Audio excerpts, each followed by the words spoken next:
Chapter 1. Tea, Gossip, and a Whisper of Trouble.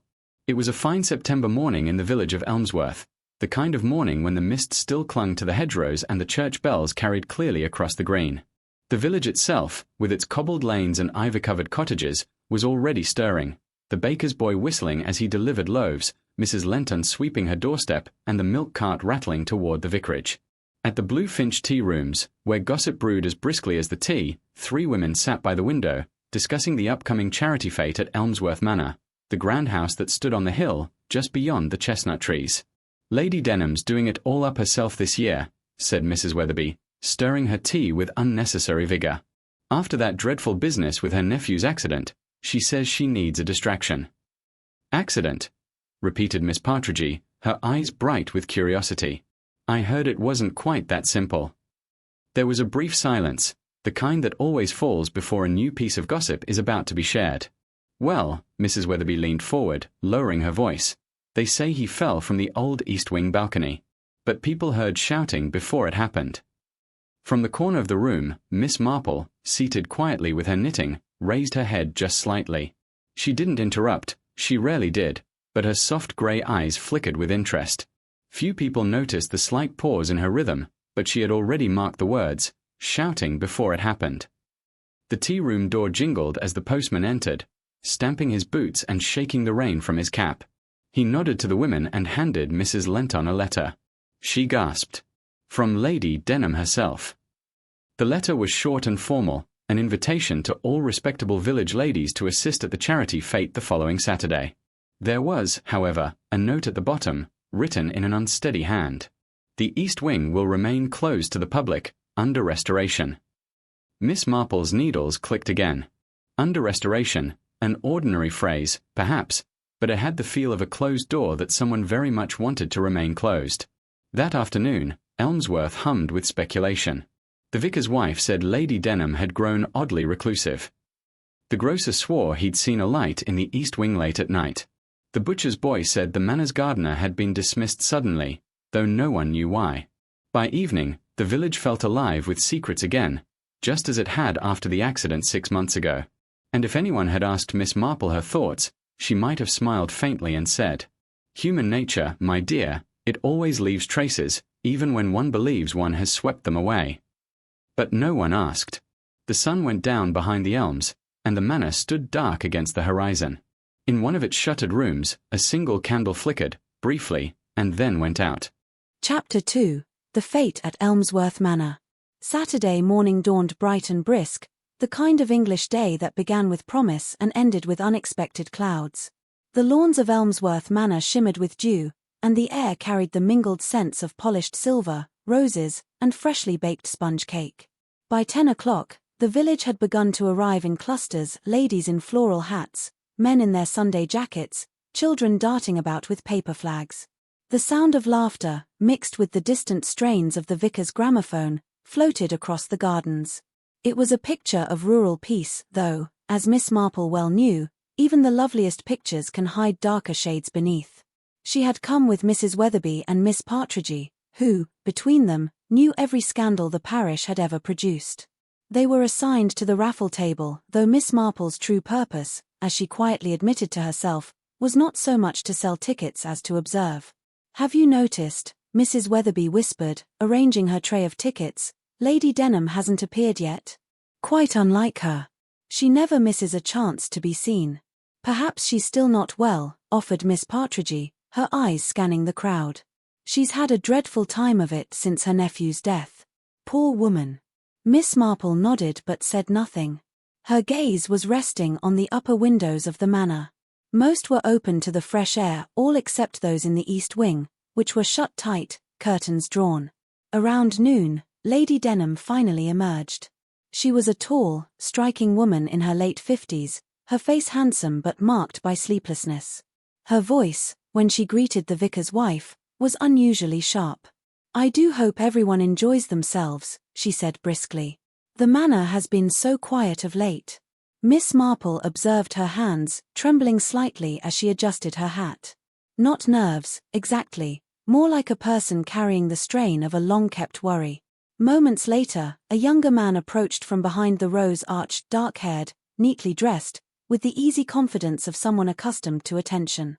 "Ah, that's Mr. Gerald Lane," Mrs. Weatherby whispered. "Lady Denham's new secretary. Rather too charming, if you ask me." Indeed, his charm seemed his chief occupation.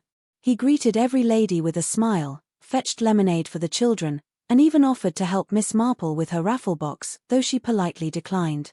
"I always find," she said kindly, "that when one lets others handle one's money, there's a dreadful tendency for it to go missing." He laughed a little too loudly. As the afternoon wore on, the fete unfolded with pleasant routine: jam competitions, flower arrangements, a fortune-telling tent, staffed by Mrs. Lenton's niece in borrowed scarves, and the inevitable mishap with the coconut shy. Yet amid the laughter, Miss Marple sensed something strained. Lady Denham kept glancing toward the east wing windows, as though expecting someone or something. Once, Miss Marple thought she saw a flicker of movement there, but when she looked again, the curtain hung still. At 3 o'clock, a shrill cry startled everyone. A child had tripped near the pond, tumbling into the shallow water. The crowd rushed to help, but the momentary chaos seemed to ripple through the fete like a gust of cold wind. When calm returned, Miss Marple noticed that Mr. Lane had vanished. "Probably fetching a towel," said Mrs. Weatherby absently. But Miss Marple's eyes moved again toward the manor's east side, where a narrow door, almost hidden by ivy, stood slightly ajar. Tea was served at 4. Lady Denham made a short speech, polite, rehearsed, and oddly detached.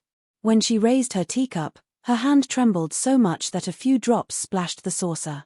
"She's overwrought," murmured Miss Partridge. "I do hope she isn't about to faint." Miss Marple, still watching, noticed that Mr. Lane had returned, his shoes damp, his cuff slightly torn. "I believe," she said softly, "he's been somewhere he ought not."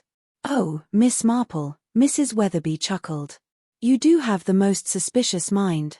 Miss Marple smiled mildly. "Experience, my dear. One sees so much of human nature when one lives quietly in a village." Evening fell early, as it often does in September. Guests began to leave in cheerful clusters, their laughter echoing down the lane. The vicar's wife declared it the most successful fete in years, and the local paper photographer snapped his last picture by the gates. Lady Denham stood at the manor steps, thanking each guest with brittle courtesy. Miss Marple, last to leave, paused and said gently, "I do hope, Lady Denham, that you'll allow yourself a rest now. You look very tired." For the briefest instant, the older woman's composure slipped. Her eyes met Miss Marple's, and something unspoken passed between them, a flicker of fear, perhaps, or guilt. "You're very kind," Lady Denham said faintly. "It's only the east wing. I cannot bear to go near it." "Oh." Miss Marple's voice was mild. "Such old houses hold so many memories. But perhaps, sometimes, they hold other things as well." Lady Denham's lips tightened, and she turned away. That night, as the moon rose over Elmsworth, the manor lay silent once more. Only the faint creak of timbers and the occasional hoot of an owl disturbed the air. But at 11:30, a light flickered again in the east wing, moving slowly from one shuttered window to another, then vanishing entirely. And in her small cottage at the end of St. Mary's Lane, Miss Marple sat awake, knitting by lamplight. Her thoughts moved not on wool, but on motive and on the curious way guilt always found its way to the surface, no matter how deeply one tried to bury it. Chapter 3. The Whisper Behind the Door. Sunday morning came with soft rain over Elmsworth. The village roofs glistened, and the church bells rang hollow in the damp air. It was the sort of morning when no one lingered long outdoors. People hurried from gate to pew, umbrellas blooming like dark flowers along the path to St. Mary's. Miss Marple, punctual as ever, took her usual place 3 rows from the back. The sermon was on forgiveness, but her thoughts were far from heavenly. She could not rid her mind of Lady Denham's face, that fleeting look of fear when she had spoken of the East Wing. There are, Miss Marple reflected, 2 kinds of fear, one of something that might happen, and one of something that already has.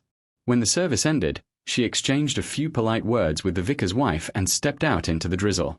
The villagers were already deep in conversation, about the fete, about the weather, about nothing at all. But under their ordinary chatter, Miss Marple sensed the low hum of something unsaid. "I declare," said Mrs. Weatherby, bustling up beside her, Lady Denham didn't come to church again.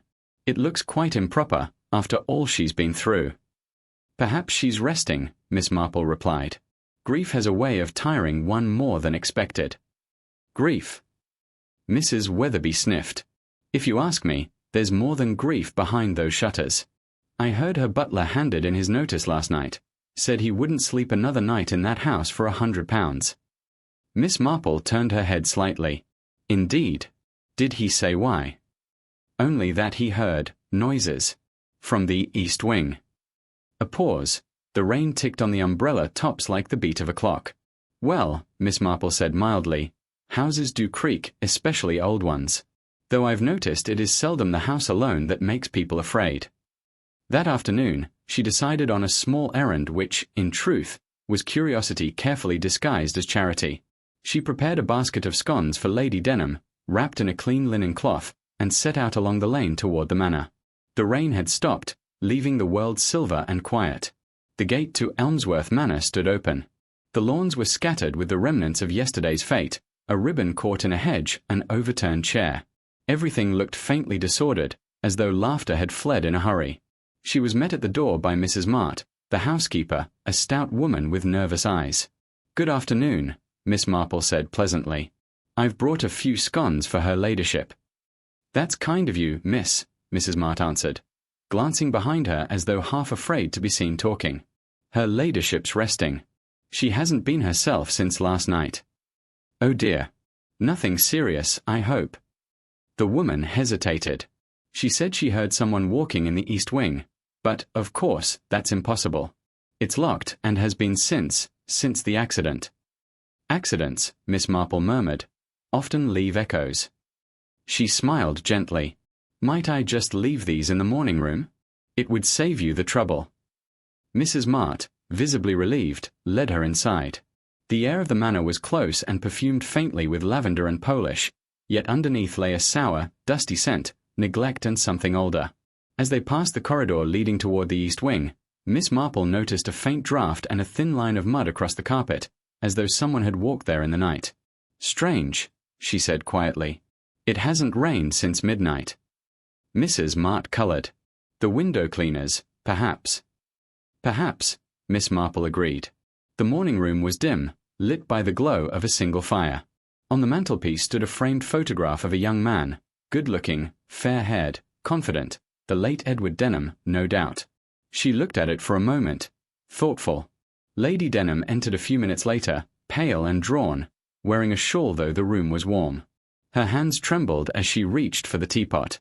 Miss Marple, how good of you. You must forgive me, I scarcely slept. Quite understandable, Miss Marple said softly. Old houses do sound very alive on stormy nights. It wasn't the storm. Lady Denham's voice dropped. Someone was in the east wing. I heard a door open, a door that hasn't been used in years. Miss Marple looked up gently. You're certain it was a door? Certain. I called out. There was no answer. And this morning, I found the key to that wing missing from its hook. And your new secretary? Miss Marple asked as though merely curious. A shadow crossed the woman's face. Mr. Lane was away in the village, he says, posting letters. I haven't yet checked. Then you mustn't distress yourself, my dear Lady Denham, said Miss Marple kindly. Locks can be replaced, though, I find, not every secret can be. She rose, leaving the basket on the table. If I might offer one small suggestion, perhaps keep the doors open tonight. Darkness and closed places often make mischief worse. Lady Denham managed a weak smile. You're very wise, Miss Marple. Not wise, merely observant. People are very like houses. They creak most when something's pressing on them. Outside, the rain began again. Miss Marple walked slowly down the drive, her umbrella steady against the wind. She stopped once, glancing back. A curtain in the east wing shifted, or perhaps it was only her imagination. Yet she thought she saw a face there, pale and still, watching her go.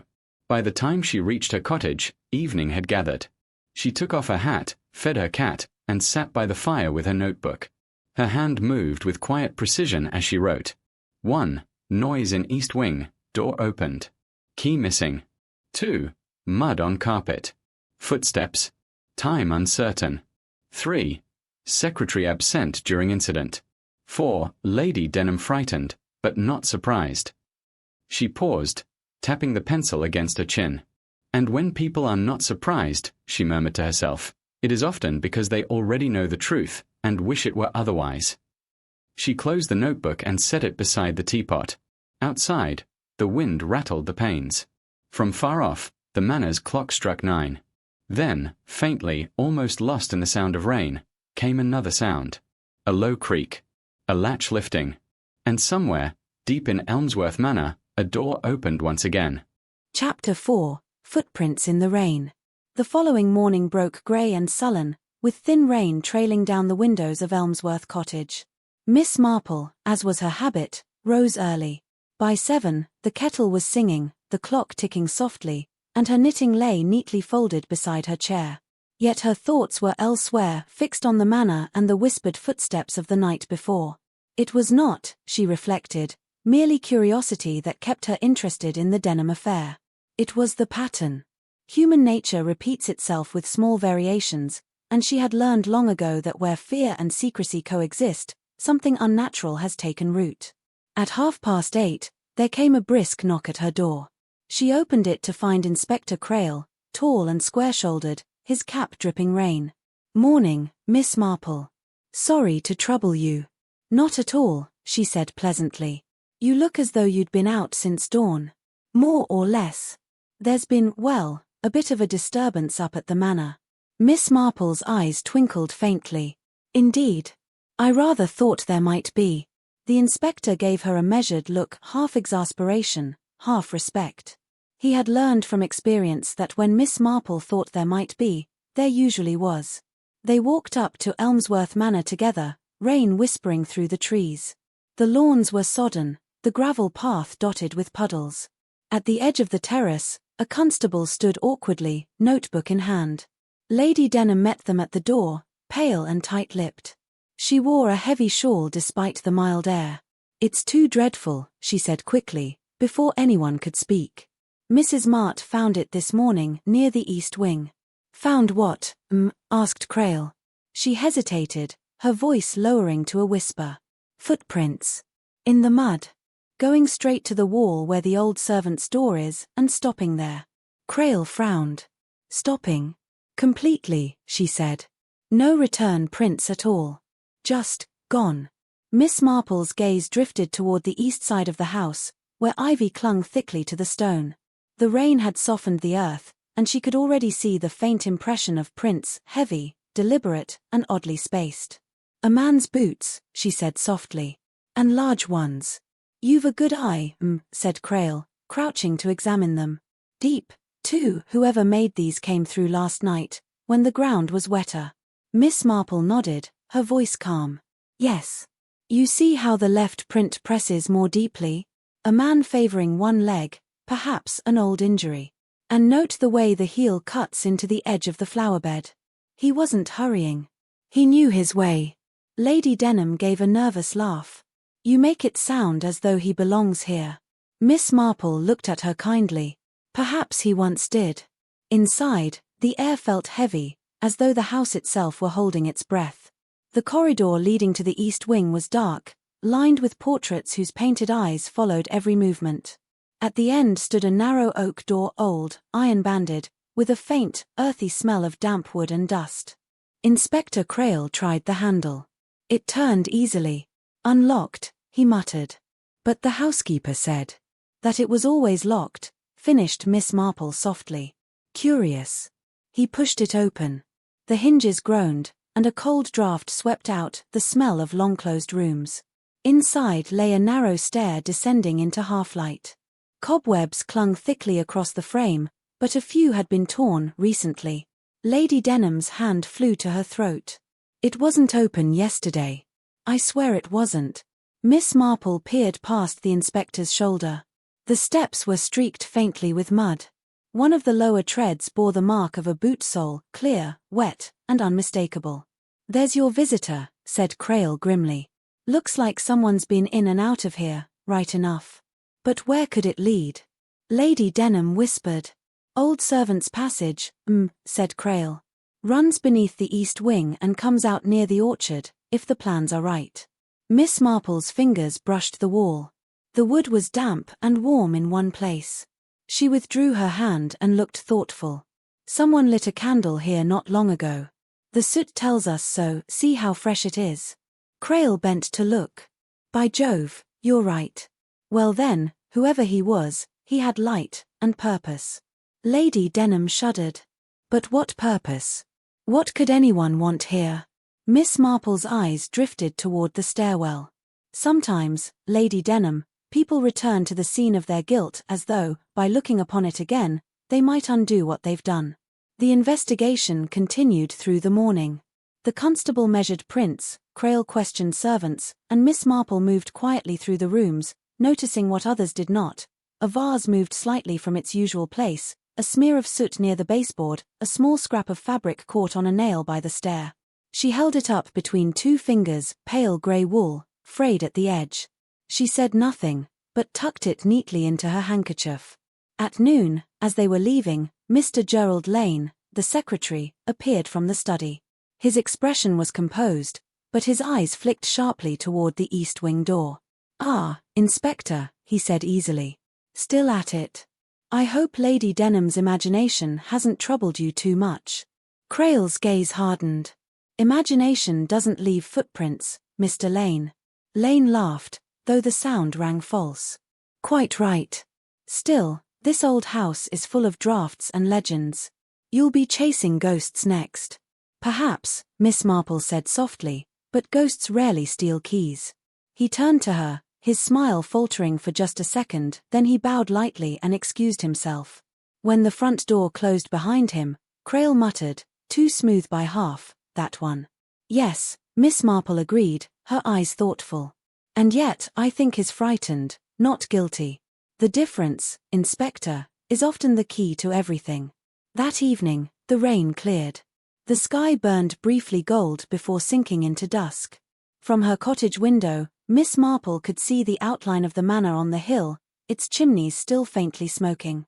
She sat by the fire, unwrapped the little scrap of grey wool, and placed it beside her notebook. Under the lamplight, something glinted faintly within the weave, a single strand of gold thread. She smiled very slightly. "Now that," she murmured, "belongs to no servant I've ever met." Outside, thunder rolled distantly, soft and far away. And deep within Elmsworth Manor, a hidden door closed once more, but not, Miss Marple thought, for the last time. Chapter 5. The Secret in the Cellar Passage. By Monday morning, Elmsworth Village was humming with speculation. Word of the mysterious footprints had spread faster than fire through dry hay. At the post office, it was said a tramp had been hiding in the woods. At the grocer's, they insisted it was Lady Denham's dismissed gardener come back for revenge. And at the Blue Finch tea rooms, Mrs. Weatherby was quite certain the ghost of young Edward Denham had returned to haunt his aunt. Miss Marple, however, sipped her tea in silence, her thoughts on matters more practical than ghosts. She had laid the small scrap of grey wool on her writing table beside a magnifying glass. Under close inspection, the thread revealed its secret, a faint glimmer of gold embroidery, worked into the weave like a monogram edge or uniform trim. The sort of fine work not often seen on a labourer's coat. "Gold thread," she murmured. "Military or ceremonial, perhaps. Or something theatrical." There were few in Elmsworth who would wear such a thing, except perhaps for Mr. Gerald Lane, whose clothes always seemed just slightly too fine for a secretary. She wrapped the fragment carefully in tissue and slipped it into her pocketbook. That afternoon, Miss Marple walked to the manor once more, ostensibly to return a borrowed novel to Lady Denham's library. The housekeeper, Mrs. Mart, met her at the door, pale and fretful. "Oh, Miss Marple, things are no better today. Her ladyship's taken to her room and won't see anyone. Mr. Lane's been shut in the study all morning. The inspector came again at 10, asking questions about the cellar." "The cellar?" "Yes, The passage under the east wing leads straight to it. There's talk someone's been using it for months, though why, I can't imagine." Miss Marple gave a small, thoughtful smile. When people can't be seen, Mrs. Mart, they often choose paths that others forget exist. The cellar door stood open when she reached the east wing. The smell of damp stone and coal dust rose like old breath. A single lantern burned near the top of the stair, and a constable waited below. "Mind your step, he said as she descended. "Inspector Crail's down there." The cellar spread beneath the manor like a labyrinth, vaulted ceilings, rough brick walls, and passages leading into shadow. Crail stood at the far end, bending over a pile of old trunks and crates. He looked up as she approached. "Ah, Miss Marple. Thought you might turn up." "You know me too well, Inspector," she said cheerfully. "I do like to be useful." He smiled thinly. "Perhaps you can make sense of this, then." He pointed toward a section of wall where the mortar had crumbled away, revealing a narrow wooden door, half-rotted, bolted from the inside. "Found it this morning," he said. "Hidden behind those crates. The hinges are rusted, but someone's forced it recently. We think it opens to the old servants' tunnel leading under the orchard." Miss Marple touched the bolt lightly. "And this, was it locked before?" "Aye, but the bolt's been moved. Someone's been in and out." Her gaze moved to the floor, where the lantern light revealed faint marks in the dust, a trail of smudged footprints leading away from the door. She crouched slightly, examining them. "These are smaller," she murmured. "Not the same boots from outside. Lighter tread, narrower heel. A woman's shoes." Crail suggested. "Possibly," said Miss Marple. "Or a man careful not to be heard." She picked up a small object half buried in dust, a shard of glass, no larger than her thumb, edged with greenish tint. She held it to the light. Bottle glass. Perfume, perhaps, or medicine. "We'll send it to the lab," Crail said. "Oh, I shouldn't think that necessary," Miss Marple said mildly. "The scent will tell us soon enough." She raised it to her nose and smiled faintly. Violets. The same scent Lady Denham wore at the fete. Crail's brow furrowed. "You think she's been down here?" "Not lately," Miss Marple said thoughtfully. "But once, perhaps. And recently, someone who wished to seem like her." They moved further along the passage, their footsteps echoing softly. The air grew colder, and the lantern's flame shivered in the draught. Then Miss Marple stopped. Her eyes had caught something in the dust, a small, rectangular outline, as though a box or book had lain there and been removed not long ago. Around it, faint traces of a boot print, the same uneven left foot she had seen outside. "Whatever was hidden here," she said softly, "was taken through that door." "And what would that be?" asked Crail. "Something that required secrecy and courage to fetch in the middle of the night. Papers, perhaps, or something incriminating." She stood quietly for a moment, listening. In the distance, the wind moved faintly through the passage, carrying a hollow whisper that might have been a sigh. "Tell me, Inspector," she said at last, "when Edward Denham died, was there ever an inquest?" "Aye," Crail said. "Fall from the east wing balcony. Accidental, they said. No sign of foul play." "And who gave evidence?" "Lady Denham herself, Mr. Lane, and the butler. All said the same thing." Miss Marple nodded slowly. Then perhaps it was true, or perhaps they only said what was necessary. People often do, when death threatens to spoil a good family name. By the time they emerged, the afternoon had darkened. A storm gathered over Elmsworth. Thunder rolled like slow drums in the distance. Lady Denham's carriage stood ready at the gates. She was leaving for Bath for her health, Mrs. Mart explained nervously. Mr. Lane loaded her luggage, pale and distracted. When he saw Miss Marple, he hesitated. "I hear you've been exploring our cellars, Miss Marple," he said lightly. "I hope you didn't find any ghosts." "Only traces of the living," she replied gently. "Ghosts are usually more polite." He gave a stiff smile and turned away. As he did, she noticed, just beneath his coat sleeve, a small tear in the fabric. Grey wool, with a faint glimmer of gold thread. Her eyes softened, but she said nothing. "Good day, Mr. Lane. I dare say we'll meet again soon." That evening, Miss Marple sat by her fire, her knitting untouched. The cat purred at her feet. On the table before her lay the gold-threaded fabric, the shard of perfume glass, and a folded note she had written herself. The door was never meant to hide a passage, only what lay at its end. And sometimes, what lies beneath a house is not nearly so dark as what lies in the heart of one who lives there. She folded the note away and looked toward the rain-streaked window, where lightning flashed once across the sky. Far on the hill, Elmsworth Manor loomed like a silent witness. And beneath its foundations, Miss Marple knew, the secret passage still waited, patient and full of answers. Chapter 6. A Letter from Bath. Rain fell steadily over Elmsworth that Tuesday morning, a fine, silvery drizzle that blurred the hedgerows and soaked the cobbled lanes. Miss Marple, seated by her parlour window with her knitting untouched, watched the postman's figure advancing through the mist.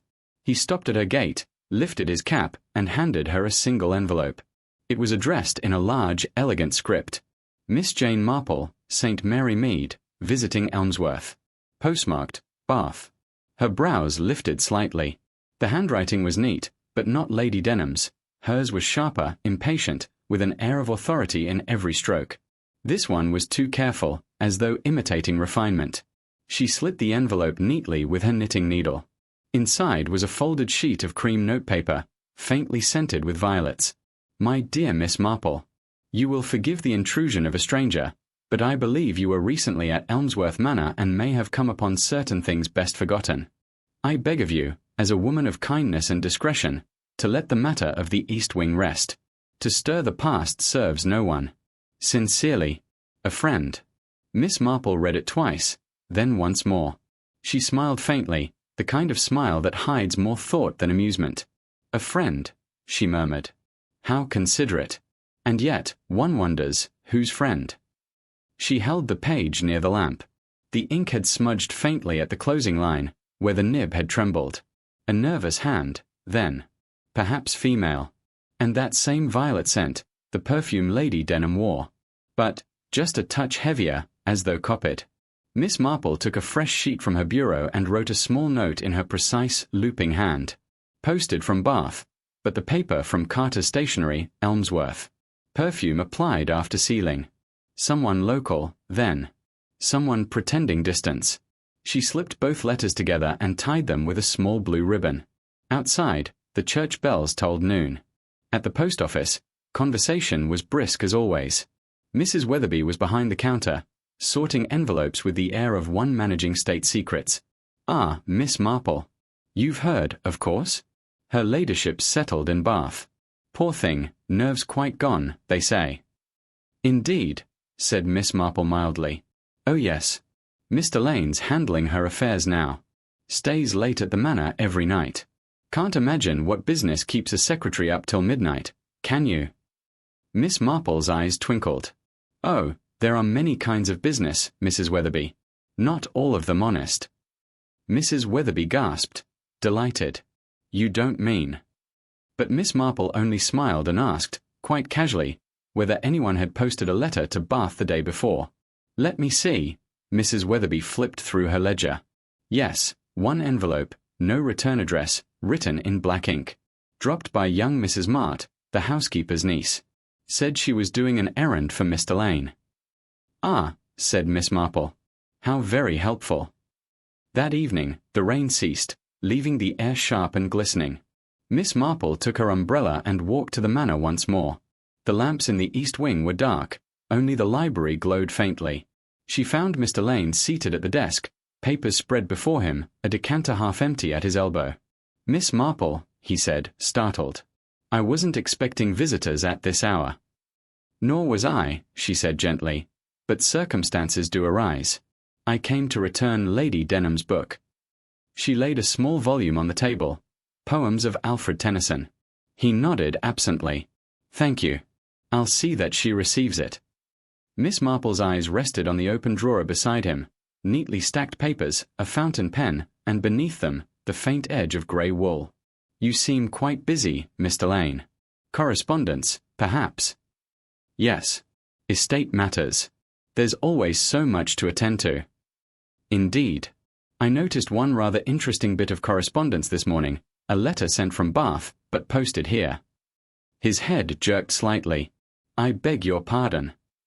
A curious thing, Miss Marple continued mildly. The handwriting, the perfume, a little too familiar, don't you think? Almost as though the writer wished to sound like Lady Denham. He stood abruptly, colour draining from his face. I've no idea what you're implying. Miss Marple folded her hands. Oh, I imply nothing, Mr. Lane. I only observe. You see, one doesn't need to forge a letter when one wishes merely to frighten, unless, of course, one fears discovery. His jaw tightened. You think I wrote that? I think, she said softly, that someone fears what lies beneath this house. And such fear is rarely unfounded. There was silence then, broken only by the tick of the clock and the soft creak of the rain gutter outside. At last, Mr. Lane spoke, his voice low. You don't understand. But before he could continue, a knock sounded at the library door. The butler entered, pale. Beg pardon, sir. Inspector Crail is here to see you. At this hour? Lane said sharply. He says it's urgent. Something's been found in the orchard tunnel. Miss Marple looked up. The tunnel? The butler nodded. Yes, A tin box, half buried near the old exit. Locked tight.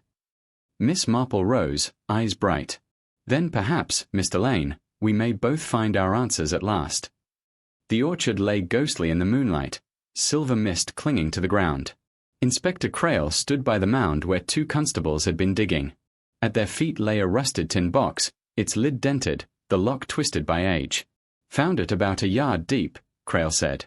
Someone tried to bury it, but the rain washed the soil down. Miss Marple knelt, brushing away the mud. The box bore an engraved crest, ED, intertwined. Edward Denham, she said quietly. Crail forced the lock open with a knife. Inside lay several letters, a small photograph, and a gold locket, tarnished but still gleaming faintly in the lantern light. Miss Marple lifted the photograph. It showed a young woman, not Lady Denham, but another, smiling shyly, her arm linked with Edward's. Who's she? Crail asked. Miss Marple's gaze softened. A servant, I think. Or perhaps something more. She turned the photograph over. Written in Edward's hand were the words, For H, with all my heart E. H, murmured Miss Marple. Hester Mart. Mrs. Mart's niece. Crail whistled. So that's it. Love affair, secret meetings, family scandal. And concealment, Miss Marple said quietly. When Lady Denham discovered it, Edward was to be disinherited. He came to the cellar passage that night, to fetch these letters, perhaps. But someone followed him. She straightened, her face grave. He fell, they said. Yes, but perhaps not by chance. Crail looked at her sharply. You think he was pushed?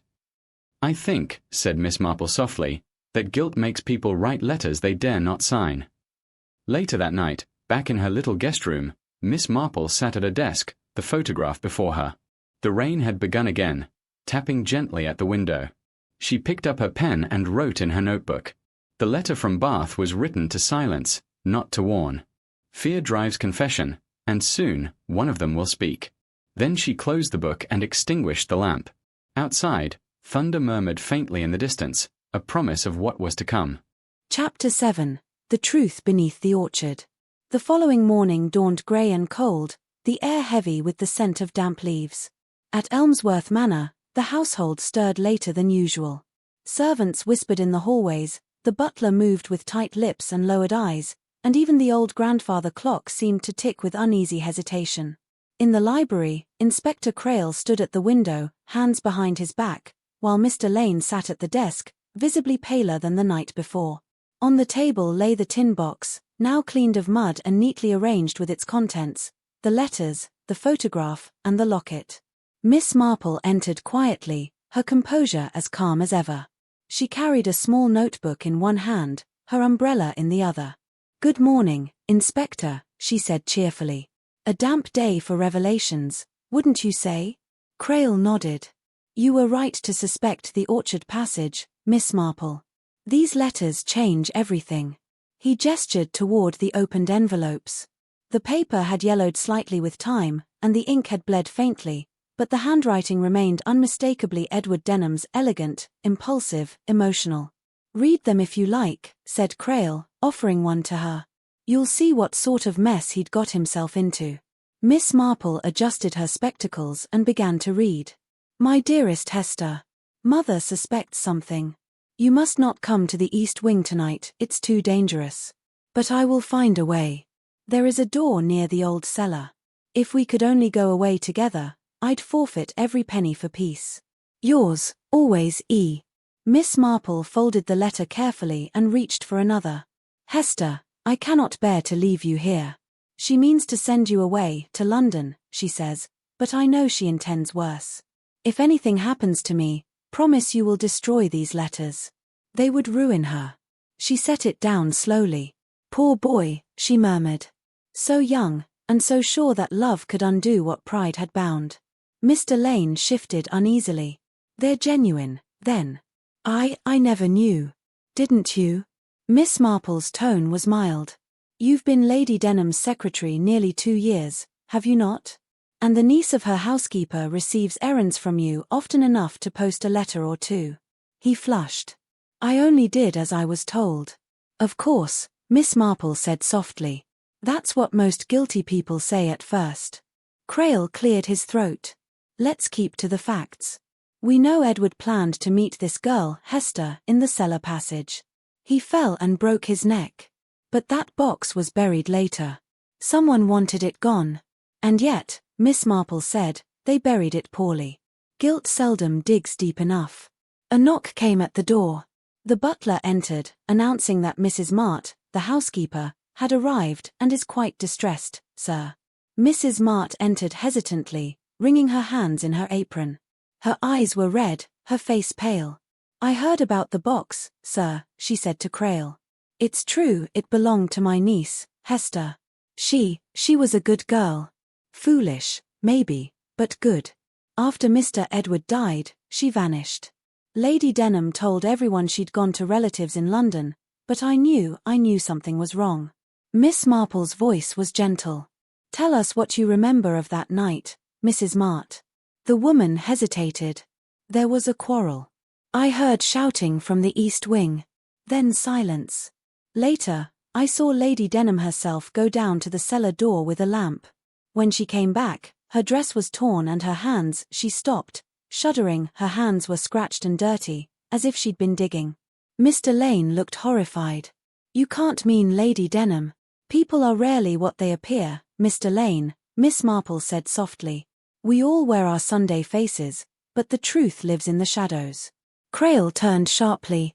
If what you say is true, Mrs. Mart, she'll have a great deal to answer for. But why bury the box instead of destroying it? Miss Marple smiled faintly. Because some part of her could not destroy it. Pride forbade scandal, but remorse demanded memory. That afternoon, as rain began again, Miss Marple walked to the orchard with her umbrella tilted low. The constables had gone, the ground was churned to mud. She knelt beside the hollow where the box had been and studied the soil. Something glittered faintly, a tiny glass bead, pale blue. She plucked it delicately between her fingers. A dress ornament, perhaps. Or, no, she whispered, not a bead. A tear from a rosary. She looked toward the Manor's dark windows. Lady Denham was a Protestant of the most proper kind, she would never have worn such a thing. But the servants' chapel in the old wing, that was different. Miss Marple's mind turned swiftly. A rosary bead. Hester's letters. A hidden door. And the phrase in the final note, if anything happens to me, they would ruin her. Her eyes brightened. Ruin her, not Lady Denham. Someone else. That evening, Inspector Crail joined her at her cottage. His manner was brisk, but his eyes showed respect. You've a theory, haven't you, Miss Marple? A beginning of one, she admitted. But it requires patience. You see, people think murder springs from hatred. It rarely does. It more often comes from fear of loss, of shame, of discovery. So you think someone feared Edward Denham would tell something? Perhaps, said Miss Marple. Or someone feared what Hester knew. She handed him the bead. Find where this came from. I believe it will lead you to the last person Edward saw alive. Late that night, in the quiet of the manor, Mr. Lane sat alone in the library. The fire had burned low, the shadows wavered across the shelves. On the desk before him lay a half-written letter, his resignation, perhaps, or his confession. His hand trembled as he reached for the decanter. From somewhere beyond the door came the faintest creak, the soft sigh of a floorboard shifting. He looked up sharply. "Who's there?" No answer. Only the wind against the glass. He rose, crossed to the door, and opened it. The corridor lay empty, dimly lit by the wall lamps. Yet in the silence he thought he heard a whisper. A woman's voice, barely audible. "You promised me." He turned white as chalk. The letter fell from his hand. Somewhere in the east wing, a door creaked open, the hidden door, and then closed again. In her cottage, Miss Marple set down her knitting and listened. Though she could not hear the whisper that haunted Elmsworth that night, she somehow felt it. "The past," she murmured, "has a way of finding its voice." Chapter 8. The Whisper in the East Wing. It began, as such things often do, with gossip. By breakfast time, the whole of Elmsworth seemed to know that strange sounds had been heard at the manor. A woman's voice crying faintly in the night, the clatter of footsteps when no one walked, and the east wing window standing open at dawn. Mrs. Weatherby told it first at the post office. Mrs. Partridge repeated it to the vicar's wife. By the time the story reached the butcher's shop, it had grown into a full haunting. The spirit of young Hester Mart returned for justice. Miss Marple, who happened to overhear the tale while buying her morning tea, merely smiled. "Spirits," she said mildly, "tend to appear when the living have something to hide." That afternoon she was invited, or perhaps summoned, back to Elmsworth Manor by Inspector Crail. "We've had reports from the servants," he told her grimly as they walked through the entrance hall. "Half of them are threatening to leave. Say they heard crying last night near the East Wing passage." "Superstition spreads quickly," Miss Marple said, "especially when it hides a more practical fear." They paused outside the locked door leading to the East Wing. The air here was colder, heavier, perhaps only because the corridor was seldom used, yet it carried a peculiar stillness, as if the house itself were listening. Crail turned the key and pushed open the door. The hinges groaned faintly. Inside, the air smelled of damp and dust. The curtains were half drawn, the furniture under white sheets. Cobwebs hung like veils from the corners. "This is where Edward Denham had his rooms," said Crail, "and where Lady Denham forbade anyone to enter after his death." Miss Marple's eyes moved slowly about the chamber. Her attention fixed not on the obvious but on the smallest things, the pattern of dust on the floor, the faint line where something had recently been moved, the way one window's latch was polished clean amid a dozen dulled by time. She crossed the room and examined the window. "This was opened last night," she murmured. "The rain marks are fresh." "Could have been a draught," Crail offered, though not convincingly. Miss Marple knelt near the skirting board, her fingers tracing a faint gap in the paneling. She tapped lightly, a hollow echo. "The hidden door," she said softly. "I rather thought it would be here." Crail crouched beside her. "You think that's where the noise came from?" "Perhaps. Or from what lies beyond it." With effort, they pried the panel open. A dark space yawned beyond, a narrow passage, stone-lined, descending steeply into shadow. The air was cold and still, smelling faintly of earth and mildew. Crail held up his torch. "The old service corridor," he said. "Runs under the orchard, connects to the cellar." Miss Marple nodded. "The same passage Edward used that night." They stepped carefully inside. Their footsteps echoed hollowly on the stone. A spider scurried across the beam of light, and water dripped somewhere distant. Halfway along the tunnel, the beam caught something glinting on the floor, a silver hairpin, curved and delicate. Miss Marple stooped and lifted it. Not new, and not Lady Denham's style.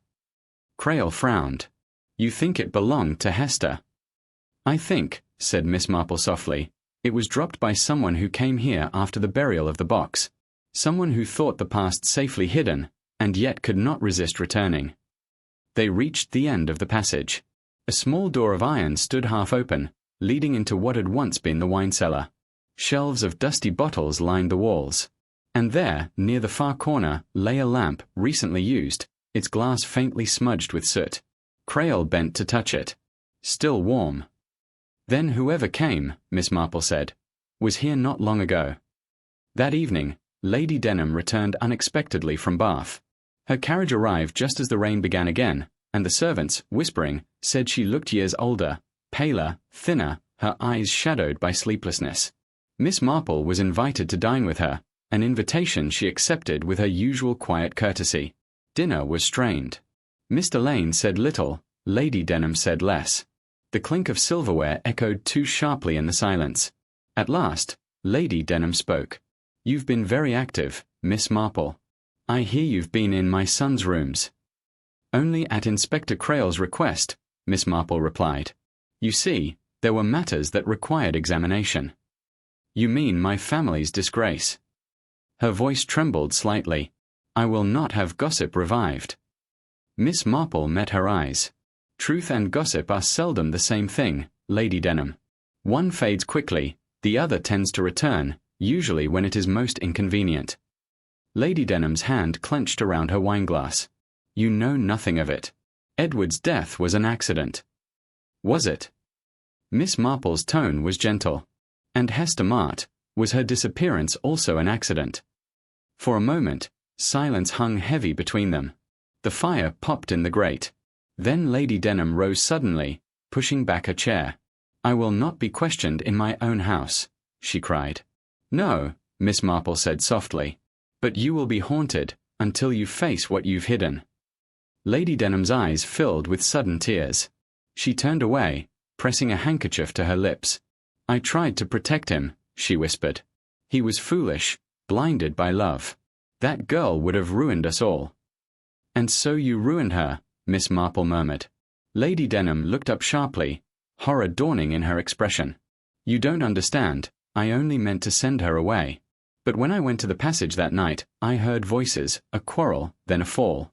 I found him lying there. I thought he was dead. And then I saw her.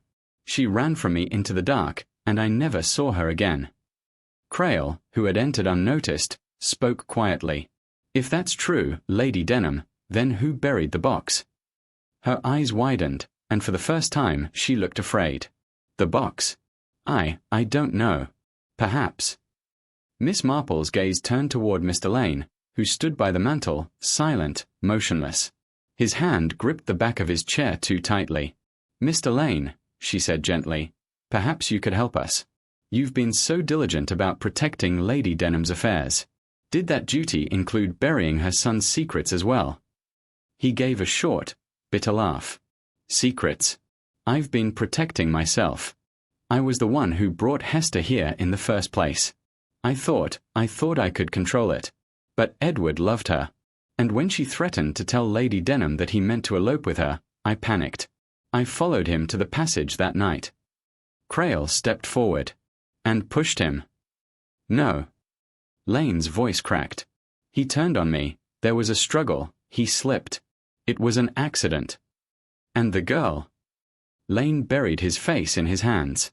"She ran. I searched for her later, but she was gone. I thought she'd fled. Then I found the box. I buried it to keep her from being blamed. But when the letters started appearing—" "The letter from Bath," Miss Marple said quietly. "You wrote it to frighten me away."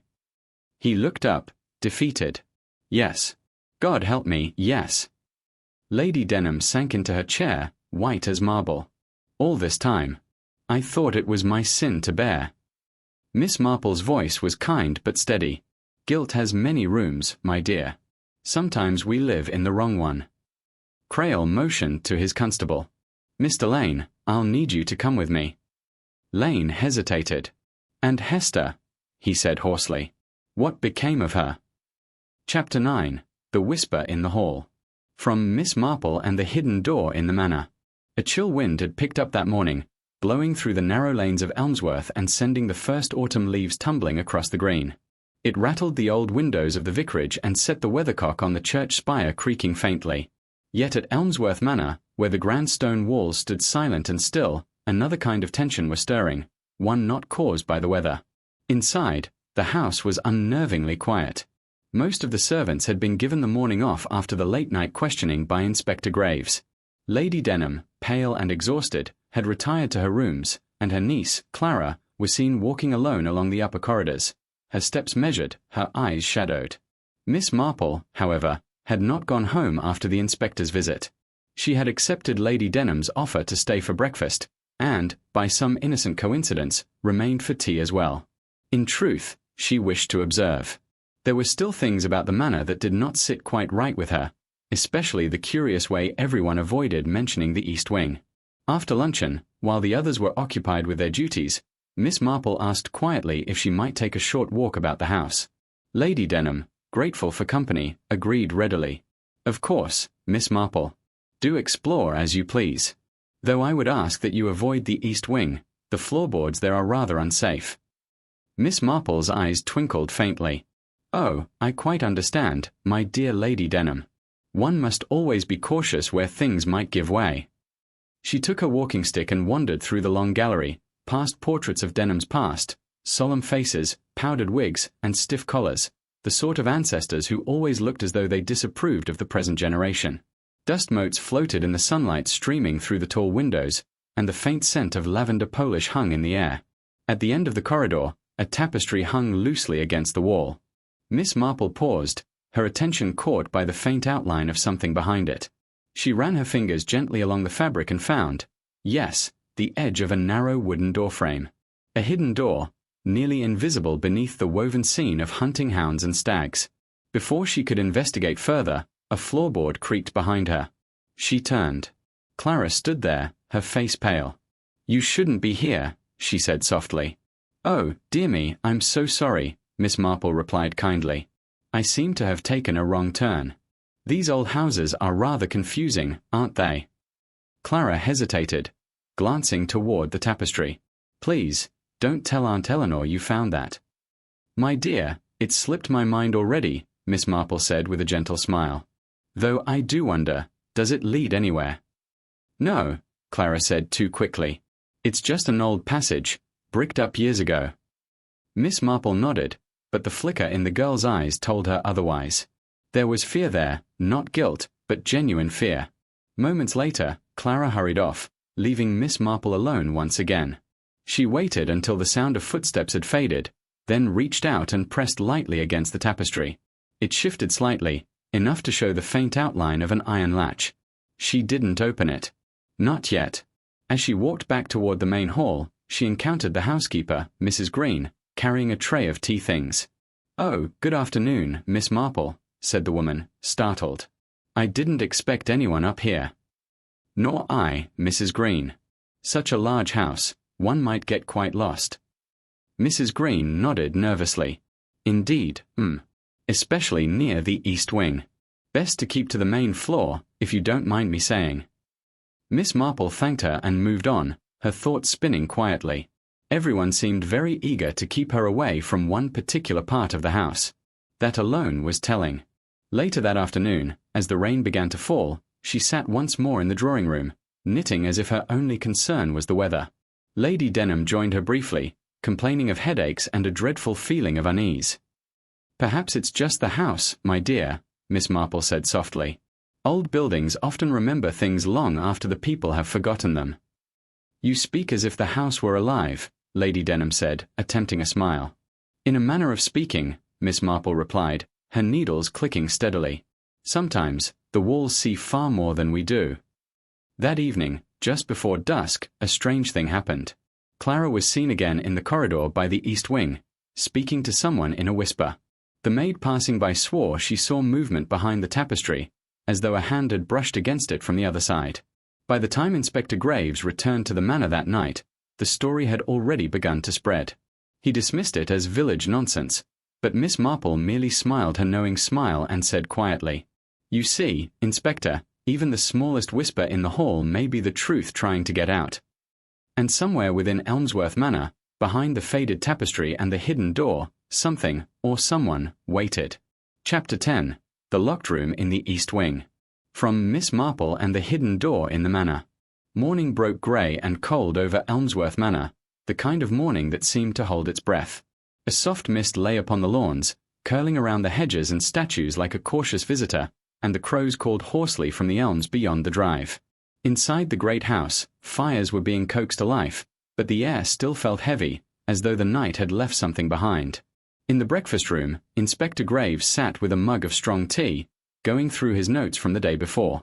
He looked weary, the case was twisting in ways he didn't like. Across from him, Lady Denham sat quietly, pale and composed, though her hands trembled faintly as she buttered her toast. Miss Marple, knitting bag by her side, had joined them at the inspector's invitation. Or so he said, though privately, Graves had begun to value her insights far more than he admitted. "You were up rather early, Miss Marple," he remarked.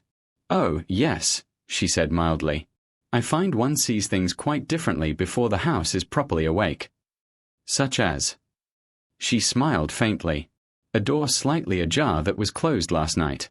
Footprints in the dust by the east corridor window. And a candle stub burned down to nothing on a table that was quite empty yesterday morning." Graves frowned. "That wing is supposed to be sealed off. Lady Denham, I thought." "It is," Lady Denham interrupted sharply. "No one is permitted there. The floors are unsafe." Miss Marple's needles clicked softly. "Ah, but you see, my dear, it's rather like human nature. However unsafe something may be, curiosity has a way of finding its path in."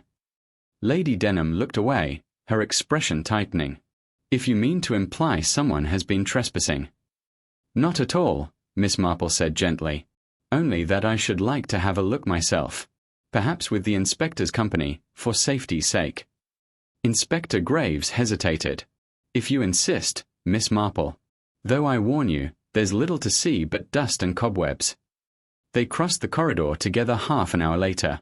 The manor was still, every sound muffled by age and damp. As they neared the east wing, the air grew colder, carrying a faint, musty scent of closed rooms and forgotten things. Chapter 10. The Locked Room in the East Wing. From Miss Marple and the Hidden Door in the Manor. Morning broke grey and cold over Elmsworth Manor, the kind of morning that seemed to hold its breath. A soft mist lay upon the lawns, curling around the hedges and statues like a cautious visitor, and the crows called hoarsely from the elms beyond the drive. Inside the great house, fires were being coaxed to life, but the air still felt heavy, as though the night had left something behind. In the breakfast room, Inspector Graves sat with a mug of strong tea, going through his notes from the day before. He looked weary. The case was twisting in ways he didn't like. Across from him, Lady Denham sat quietly, pale and composed, though her hands trembled faintly as she buttered her toast. Miss Marple, knitting bag by her side, had joined them at the inspector's invitation. Or so he said, though privately, Graves had begun to value her insights far more than he admitted. "You were up rather early, Miss Marple," he remarked. "Oh, yes," she said mildly. "I find one sees things quite differently before the house is properly awake." "Such as?" She smiled faintly. "A door slightly ajar that was closed last night. Footprints in the dust by the east corridor window. And a candle stub burned down to nothing on a table that was quite empty yesterday morning." Graves frowned. "That wing is supposed to be sealed off. Lady Denham, I thought." "It is," Lady Denham interrupted sharply. "No one is permitted there. The floors are unsafe." Miss Marple's needles clicked softly. "Ah, but you see, my dear, it's rather like human nature. However unsafe something may be, curiosity has a way of finding its path in." Lady Denham looked away, her expression tightening. "If you mean to imply someone has been trespassing." "Not at all," Miss Marple said gently. "Only that I should like to have a look myself. Perhaps with the inspector's company, for safety's sake." Inspector Graves hesitated. "If you insist, Miss Marple. Though I warn you, there's little to see but dust and cobwebs." They crossed the corridor together half an hour later. The manor was still, every sound muffled by age and damp. As they neared the east wing, the air grew colder, carrying a faint, musty scent of closed rooms and forgotten things. The door to the wing was locked with a heavy iron key. Mrs. Green, the housekeeper, fetched it from a small tin box in the pantry, handing it over with a look of quiet unease. "Best be careful, sir," she murmured. "There's something not right in there. Always gives me chills." Graves gave a humorless chuckle. "Chills won't kill us, Mrs. Green. Murderers, on the other hand." He turned the key. The lock gave a reluctant groan, and the door swung open. Dust floated in the shaft of light from his lantern. The air inside was cold and still, untouched for months, or so it seemed. They stepped inside carefully. The corridor stretched long and narrow, lined with faded portraits and a cracked mirror at the far end. The wallpaper was peeling, the scent of decay stronger here. Miss Marple paused beside a door halfway down the hall. "This one," she said softly. It was used recently. Graves frowned. How can you tell? She pointed with her knitting needle. No dust on the handle. He pushed the door open.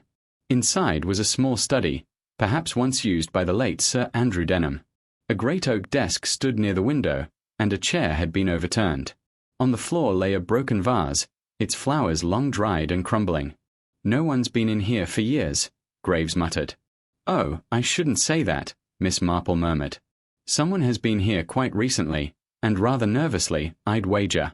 Look there, Inspector, the candle stub I mentioned. Still smells of tallow.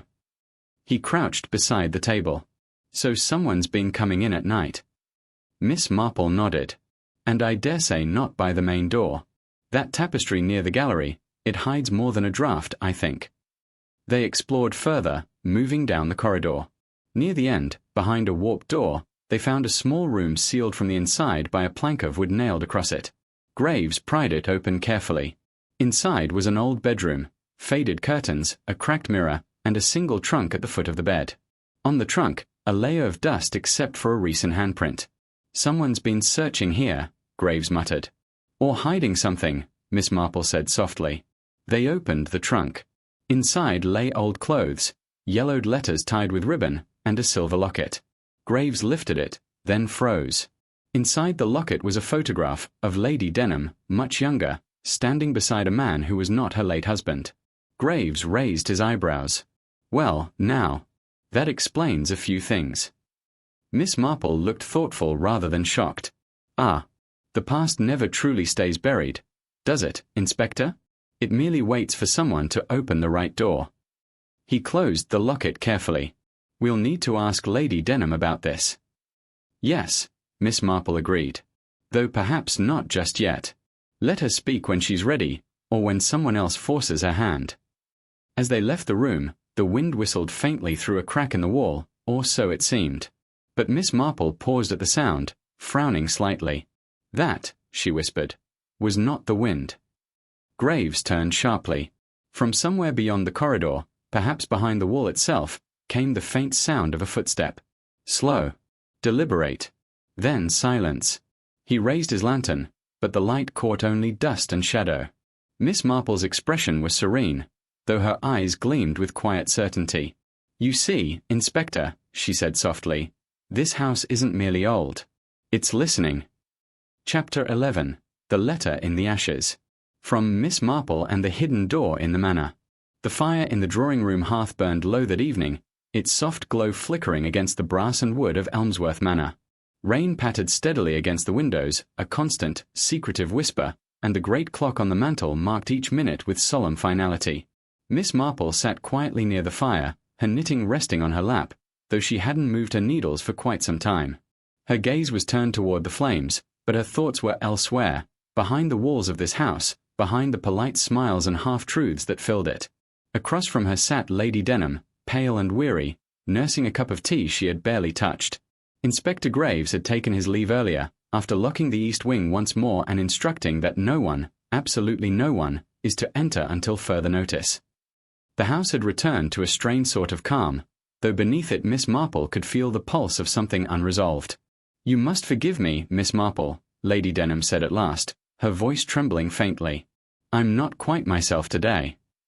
You've been through a great deal, Miss Marple said gently, and the past does have a tiresome habit of intruding when one least expects it.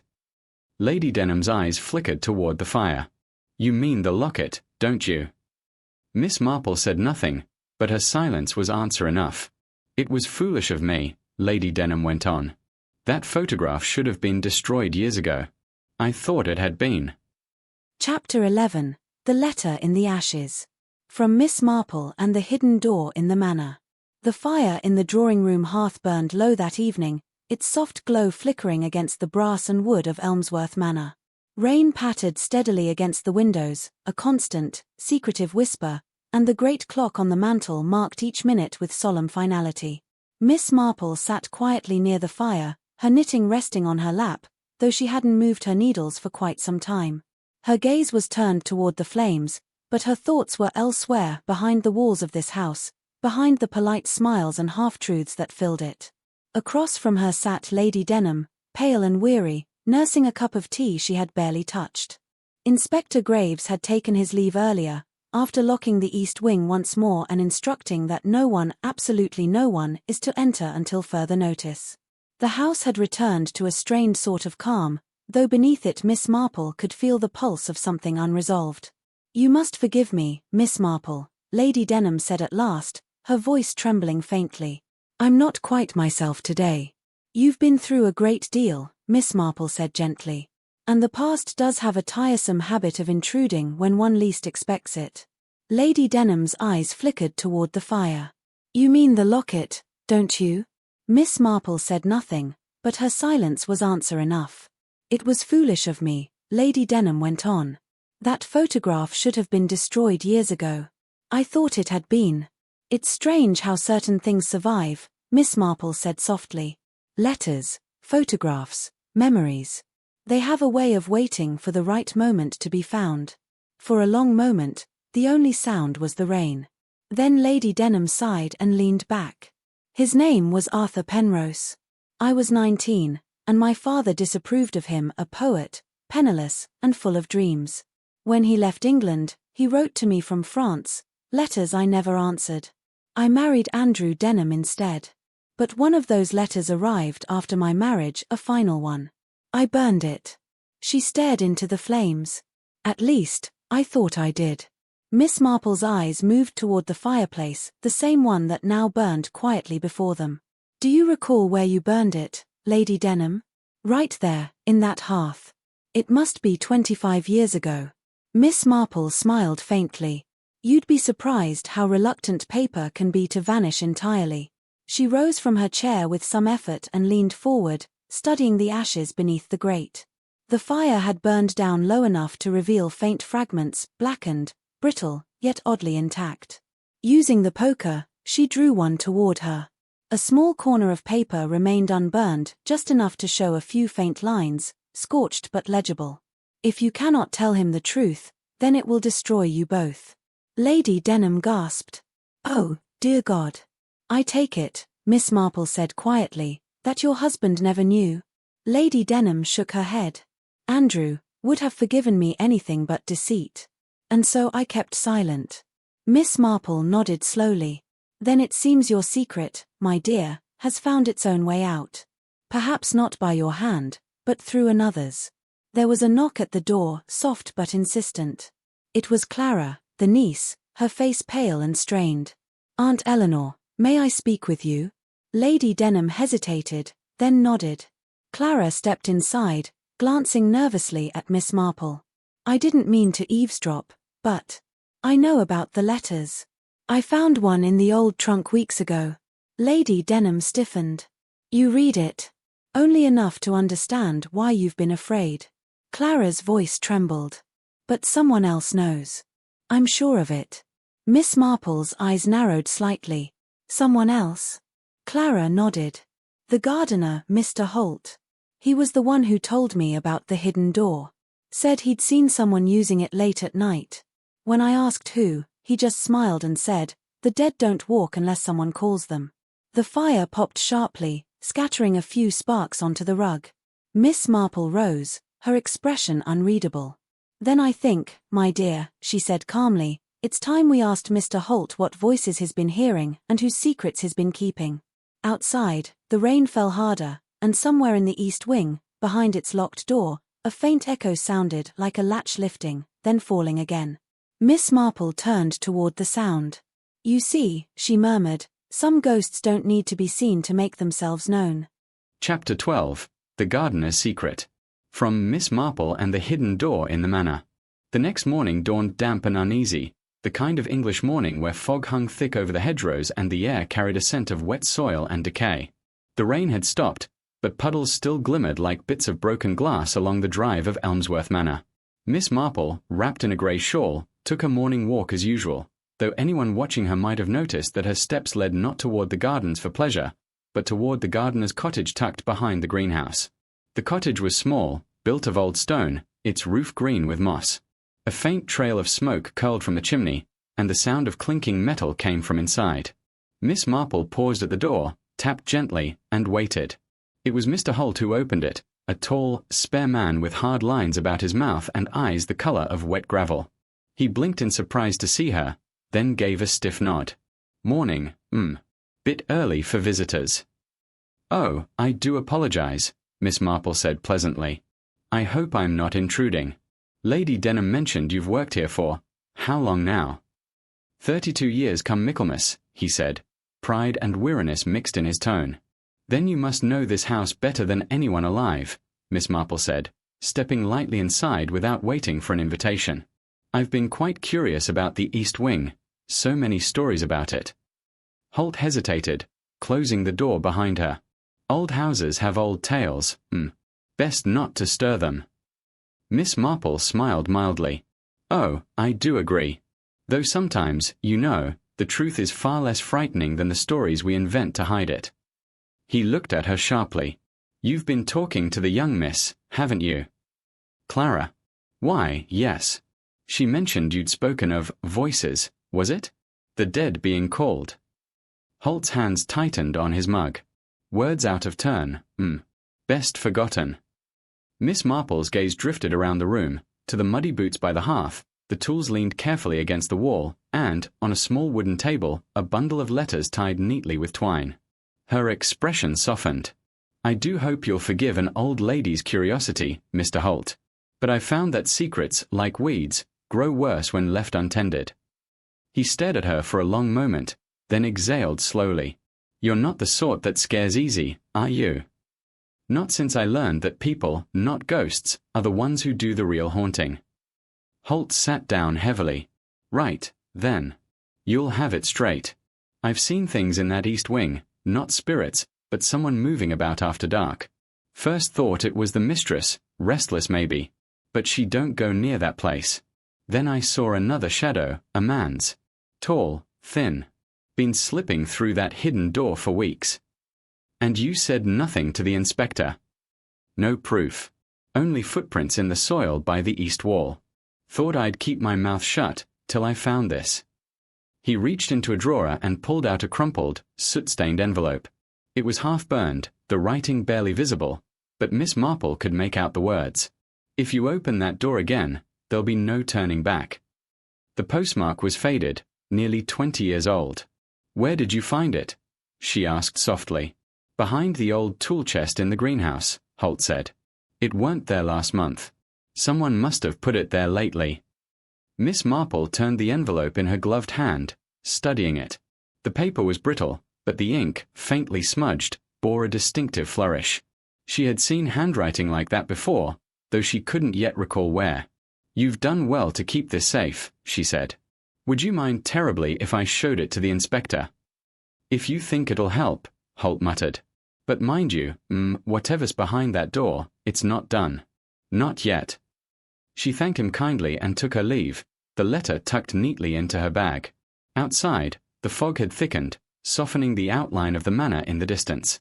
The house looked less like a home and more like a great sleeping creature, vast, silent, and full of uneasy dreams. As Miss Marple crossed the garden path, she noticed something curious. Faint marks in the wet earth, too narrow for boots, too even for animal tracks. They led from the greenhouse to the ivy wall by the east wing. She crouched, touching one of the prints. A cane, she murmured. Or perhaps a walking stick. Her own walking stick tapped lightly against the stones as she straightened, her eyes narrowing. That afternoon, Inspector Graves arrived at the manor once more. Miss Marple showed him the burned letter and repeated Holt's story. He frowned deeply. A man, you say? Moving through a hidden passage? Good heavens, I'll have that whole wing searched tonight. Do, by all means, Miss Marple said. But I'd suggest caution, Inspector.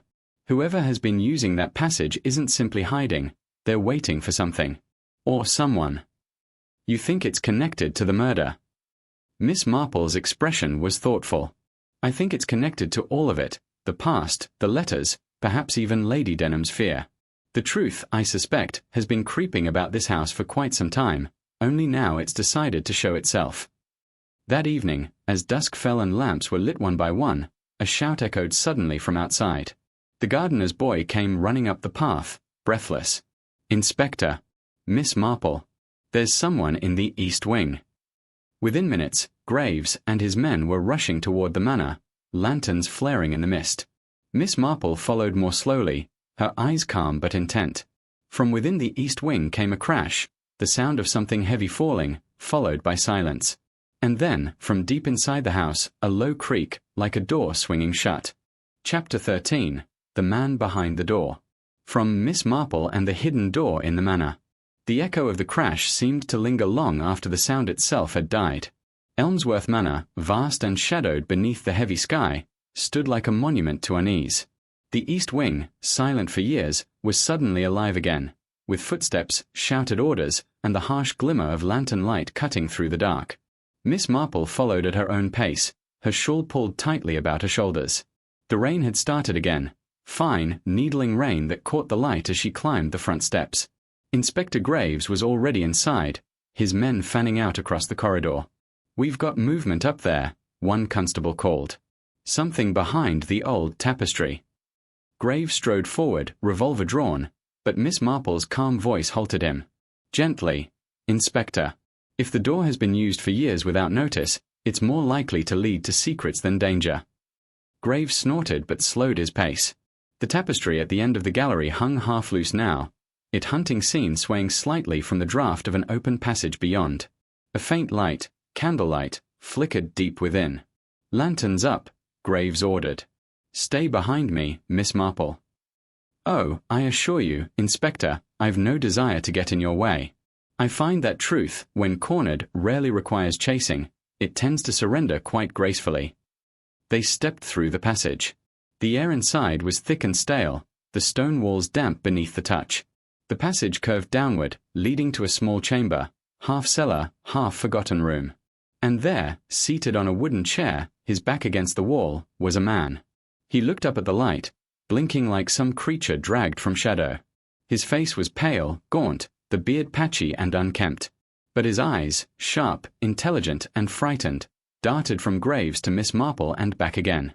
"Good Lord," Graves muttered. "Who the devil are you?" The man tried to rise but stumbled. "Don't shoot. Please. I didn't kill him." Miss Marple stepped forward slightly. "No one said you did, my dear man.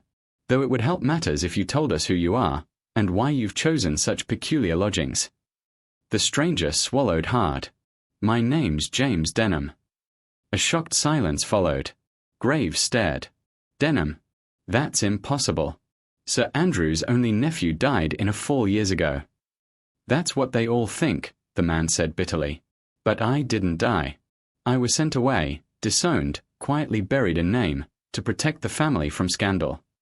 Miss Marple's eyes, soft yet piercing, never left his face. "And now you've come back." "I didn't mean to stay hidden forever," James said. "I only wanted to see the house again, to make her tell the truth." "Her?" Miss Marple asked gently. "Lady Denham," he said hoarsely. "My mother." The words fell like stones in still water. Graves blinked. "Your mother?" James nodded. "She was young, unmarried, when she had me. They forced her to give me up. Andrew Denham married her years later, never knowing. When he found out, when he learned the truth." He broke off, his hands trembling. He threatened to expose her. Said he'd ruin her and the child both. That night, he went to the east wing, to the balcony, and... "He fell," Miss Marple finished softly. James looked up, eyes full of pain. "You think I pushed him?" "No. He fell because she tried to stop him. There was shouting, I saw it. But I could never speak. No one would have believed me." Graves frowned deeply. "You're saying Lady Denham killed her husband?" "No," Miss Marple said quietly, her voice calm but firm. "He means she tried to keep her secret, and tragedy did the rest." She turned to James. "And you? Why come back now?" "Someone was blackmailing her," he said. "Letters were sent to me, unsigned. They said if I didn't stay silent, she'd be destroyed. I came to find out who it was. The gardener found me once, months ago, said he'd help. But when I returned last night to retrieve the letter, someone else was waiting." "Who?" Graves demanded. "I didn't see. Just heard a step behind me, and then the crash. Miss Marple's brows drew together slightly. So the fall we heard earlier was me, James said with a grimace. Floor gave way. I've been hiding down here ever since. The inspector sighed, lowering his gun. You realize, of course, this complicates everything. Miss Marple, however, was thoughtful. Not as much as it clarifies, I think. For now we see that the murder, the true murder, may not be of the past, but of the present. Graves looked at her sharply. Meaning, Inspector, she said quietly, that whoever tried to keep this young man hidden has now decided silence must be permanent. And that, she added, is the sort of thing one only does when cornered. From the corridor above came the faint echo of footsteps, slow, deliberate. Miss Marple's eyes lifted toward the sound. I do believe, she murmured, our cornered soul has just arrived. Chapter 14, Voices Through the Floorboards. From Miss Marple and the Hidden Door in the Manor. The wind had picked up by the time Miss Marple, Inspector Graves, and the constables led James Denham from the narrow passageway. Rain lashed the windows of Elmsworth Manor, and the old timbers creaked as though the house itself remembered every secret being unearthed within its walls. Miss Marple paused halfway up the corridor. She had heard it, faint but unmistakable, a whisper of voices from the floor above. Inspector, she said quietly, I would suggest we refrain from alarming whoever that might be. The guilty, when startled, tend to act most rashly. Graves nodded, signaling his men to hold position. The house, vast and echoing, seemed to listen too. Then, from the ceiling above, came the sound again, low, hurried, and desperate. Miss Marple looked toward the grand staircase. They are in the study, she murmured. The one above the east gallery. The study door stood slightly ajar, a soft glow of lamplight spilling into the dark hall. Inside, Lady Denham was pacing, elegant still, but pale and visibly shaken. Seated opposite her was Mr. Halbert, the family solicitor, his expression strained. You can't keep this up, Margaret, Halbert was saying. They've found him. It's over. Lady Denham's voice was sharp. No. You promised me it would be dealt with. You swore no one would ever know. And I tried, Halbert hissed. But blackmailers have no loyalty. Once they realize there's more to be gained. You told me it was handled, she cried. You said the letters were destroyed. At that moment, the door creaked open, and Miss Marple entered, calm, composed, and radiating the quiet authority of someone who had already assembled the pieces of a puzzle. Good evening, Lady Denham. Mr. Halbert. Lady Denham froze. Miss Marple. What is the meaning of this intrusion? I'm so sorry to intrude, Miss Marple replied kindly, but I do think it's time some truths were allowed a little fresh air. They've been suffocating far too long in this house. Halbert stood abruptly. This is an official matter, madam. You have no authority here. Oh, dear me, said Miss Marple with mild surprise. I find that people say that sort of thing only when they are afraid of what I might say next. Halbert's jaw tightened. Lady Denham turned away, one hand trembling at her throat. Miss Marple stepped forward, her voice low and steady. You were being blackmailed, Lady Denham, not merely for your past, but for something far worse. The murder of your husband was only one part of a long chain of deceit. Halbert took a step forward. Careful, Miss Marple. Those are dangerous accusations. Yes, she said pleasantly, but only to those who are guilty. She turned toward Lady Denham. It was you who found the letters, wasn't it? Hidden in Sir Andrew's desk after his death. Love letters written years ago, proof of a child you were forced to give up. But someone else found them too. Someone clever enough to make copies. Lady Denham's lips parted, but no sound came. Mr. Halbert, Miss Marple continued. You were his solicitor and his confidant. You knew about the letters. You knew the scandal they would cause. When you realized Sir Andrew had discovered the truth, you acted, not to protect Lady Denham, but to control her. Halbert's composure cracked. That's nonsense. Is it? Miss Marple's eyes gleamed. You used those letters to keep her silent. You threatened to expose her if she ever tried to leave your employ. And when James Denham returned to Elmsworth, you panicked. You believed he might reveal everything. I was only trying to protect her. Halbert stammered. She was hysterical. You have no idea. Oh, I think I have, Miss Marple said softly. For hysteria leaves traces of reason behind. Guilt never does. You followed James through the East Wing, didn't you? You saw him searching for the last letter. You tried to stop him, and when the floor gave way, you fled. Silence. The rain hammered harder. You went back later, Miss Marple said, to make sure he was dead. But he wasn't. And now, with the police in the house, you had only one option left, to silence Lady Denham herself before she could confess what she knew. Halbert took a step back, his eyes darting to the desk drawer. Graves burst into the room at that moment, revolver drawn. Don't even think about it, Halbert. Halbert froze, his hand inches from the drawer handle. Slowly, he raised his arms. Lady Denham sank into a chair, pale as parchment. Oh, God, what have I done? Miss Marple laid a gentle hand on her shoulder. You did what frightened people do, my dear. You trusted the wrong man. But perhaps now, with the truth finally spoken, peace may at last come to this house. Later that night, as the constables led Halbert away through the rain, Miss Marple lingered in the drawing-room. The fire burned low, the clock ticking softly on the mantel. Graves stood beside her, shaking his head. You always make it seem so simple, Miss Marple. How on earth do you do it? Oh, she said mildly, folding her hands. One sees much the same thing in villages everywhere: deceit, pride, fear of disgrace. Murder may change its setting, but never its motive. Graves smiled faintly. And yet you always seem to find it first. That's because, said Miss Marple, her eyes twinkling, I spend less time chasing people, and more time listening to what they don't say. Chapter 15. The Confession by Candlelight. From Miss Marple and the Hidden Door in the Manor. The rain had softened to a steady drizzle by the time quiet returned to Elmsworth Manor. The commotion of the arrest had faded, leaving only the muted drip of water from the eaves and the low murmur of servants below stairs, speaking in uneasy whispers. In the drawing-room, Lady Denham sat before the dying fire. The candles burned low, their flames trembling with every draught that slid through the ancient windows. Her once impeccable poise was gone. She seemed smaller now, as if years had descended upon her all at once.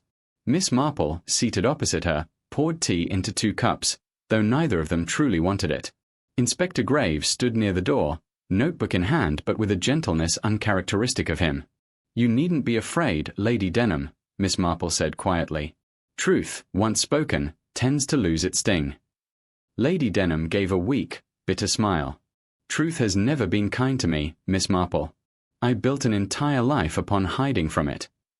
And now, Miss Marple replied softly, you must make peace with it.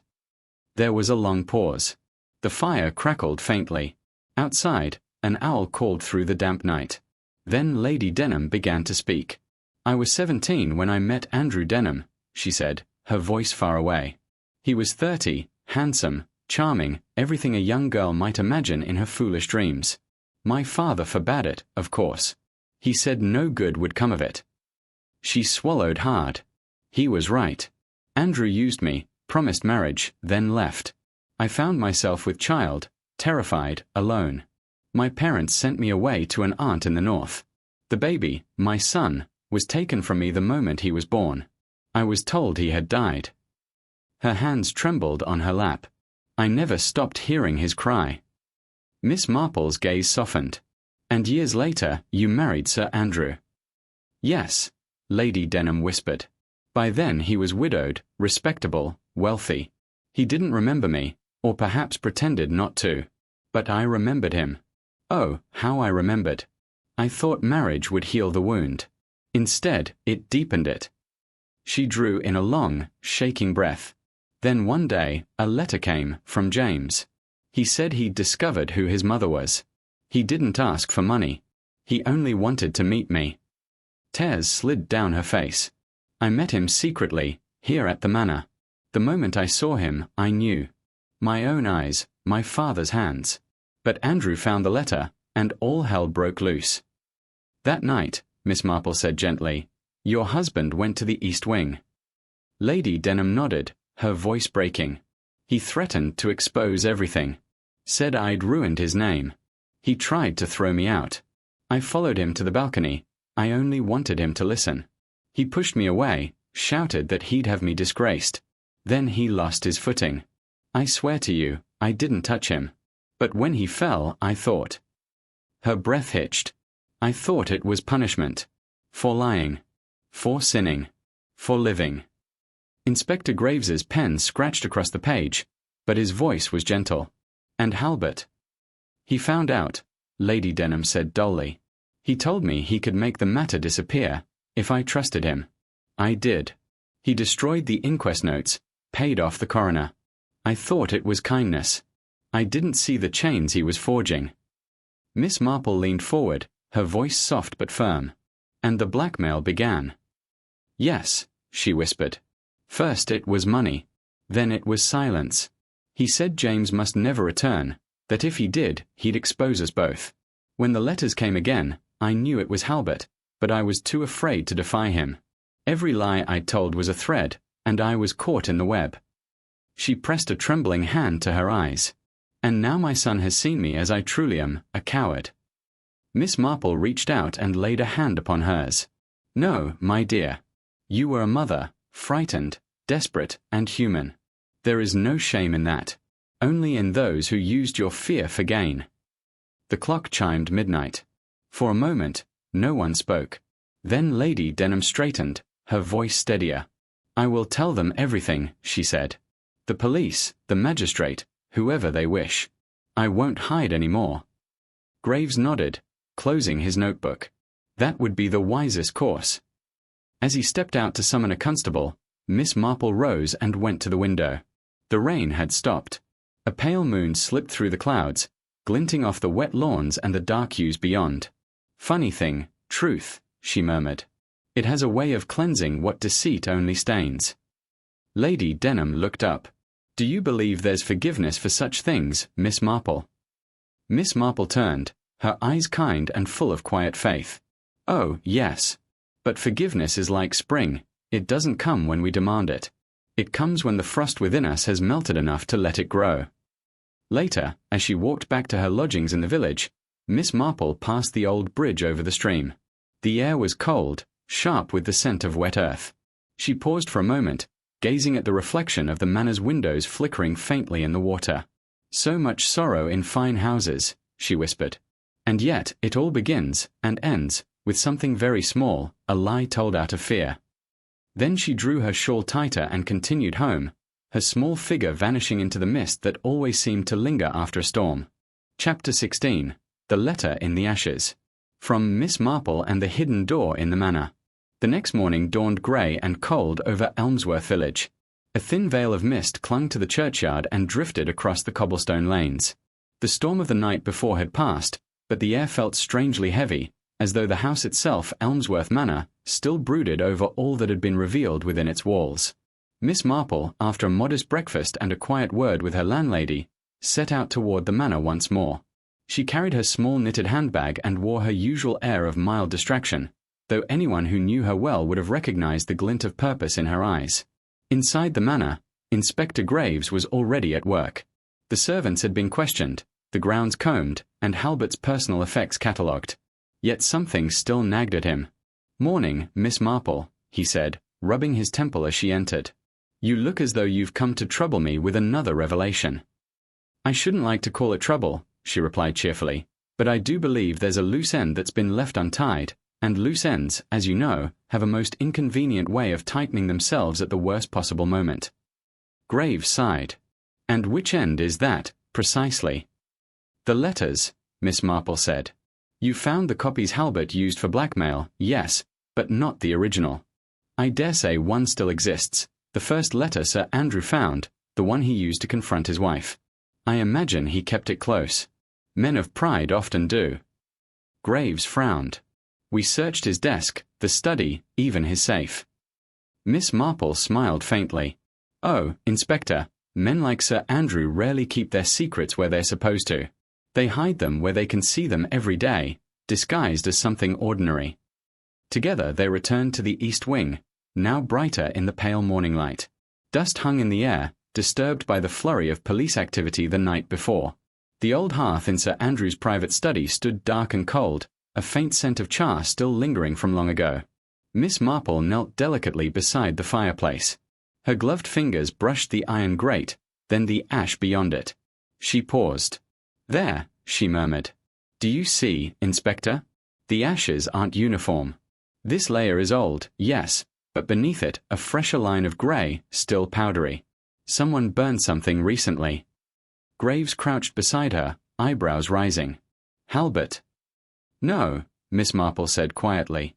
Lady Denham had no need to destroy evidence. She believed Halbert held everything. But Halbert, on the other hand.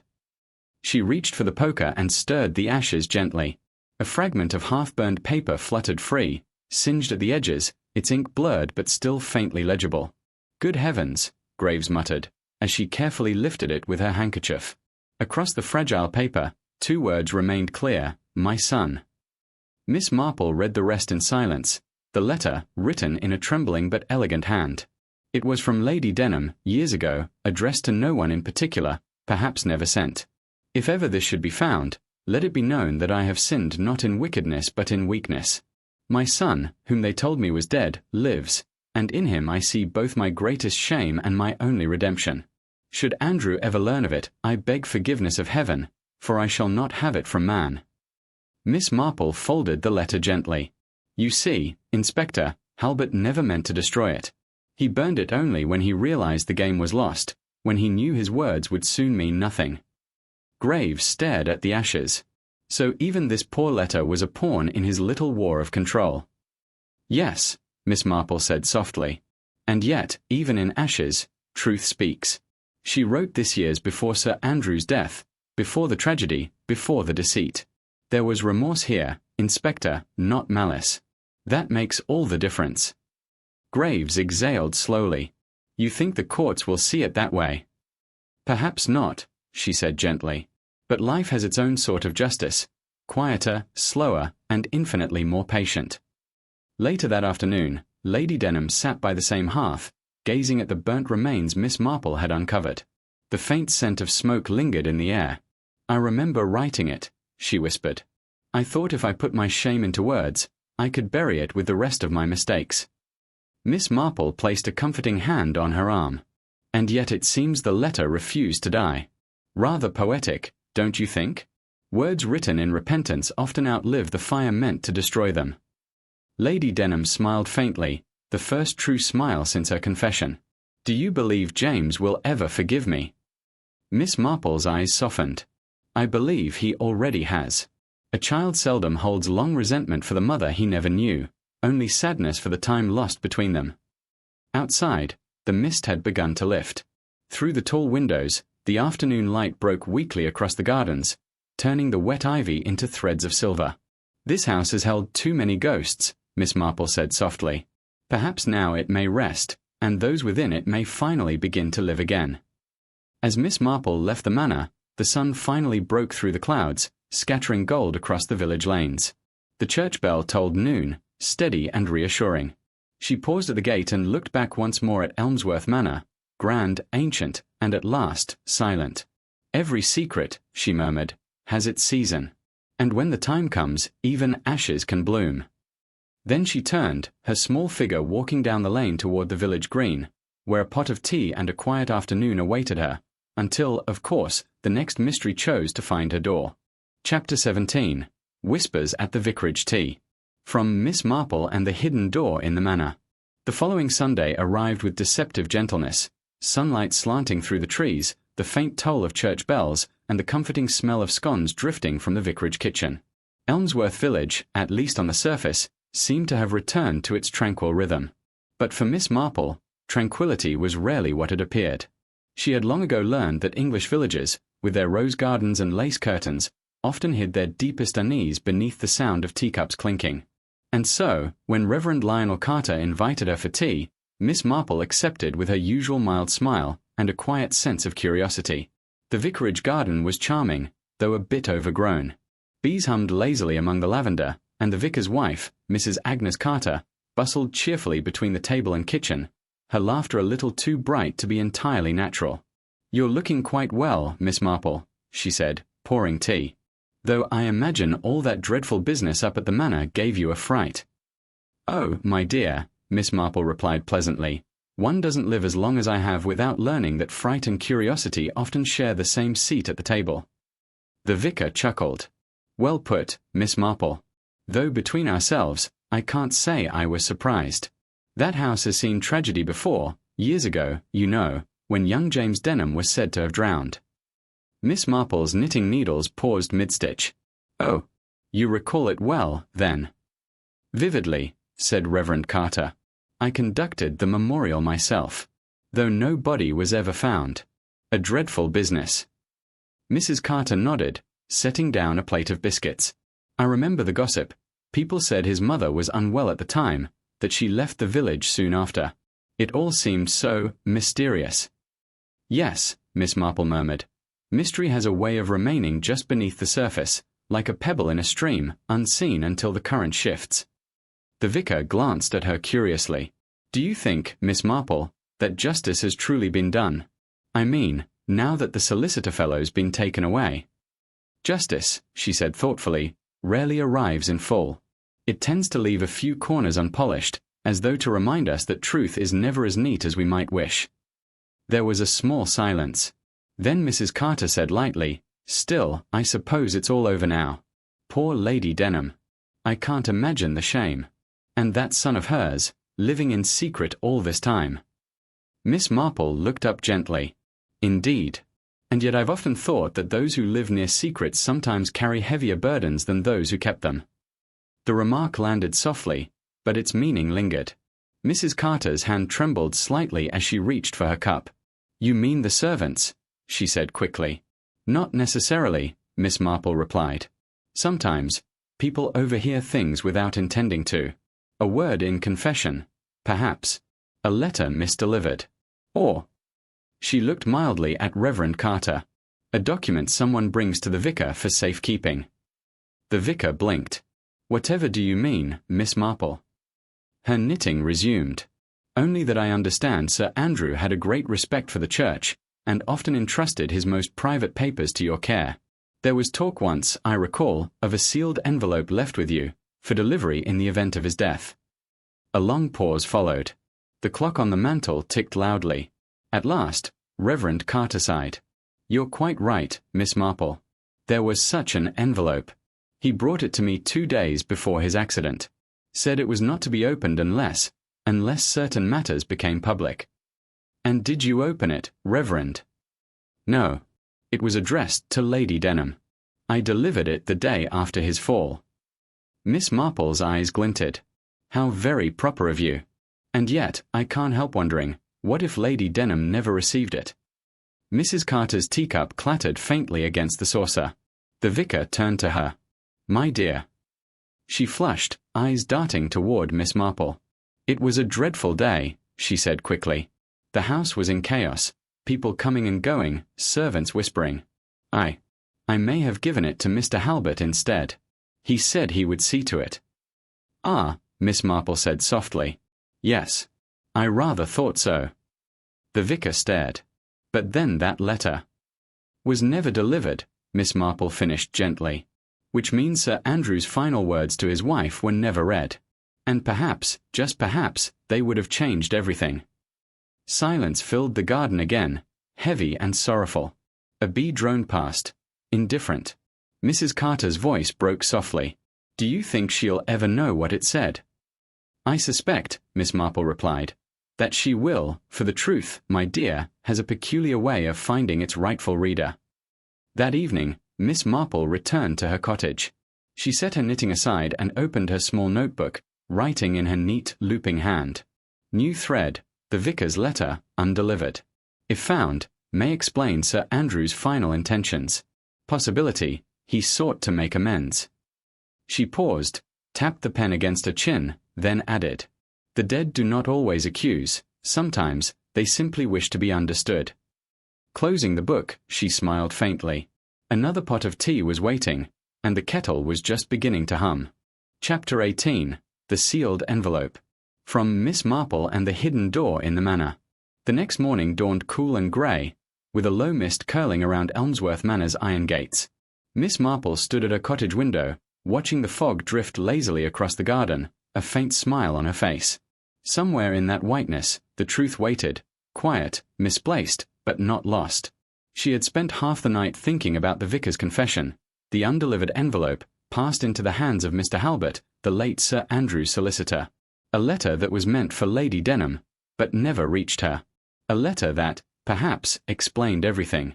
By 8 o'clock, she was on her way up to the manor. Lady Denham received her in the morning room, dressed in morning black though her face had lost its earlier rigidity. Her eyes were tired, but not as hard. The storm inside her seemed to have quieted into resignation. "Miss Marple," she said softly, "I hear there was some excitement at the vicarage yesterday." "Only the usual kind, Lady Denham," Miss Marple replied mildly, removing her gloves.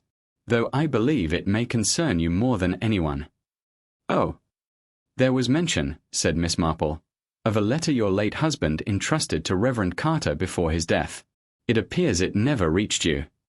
Lady Denham's expression changed, a small intake of breath, followed by disbelief. "A letter? I received nothing of the kind." Miss Marple nodded gently. "So I suspected.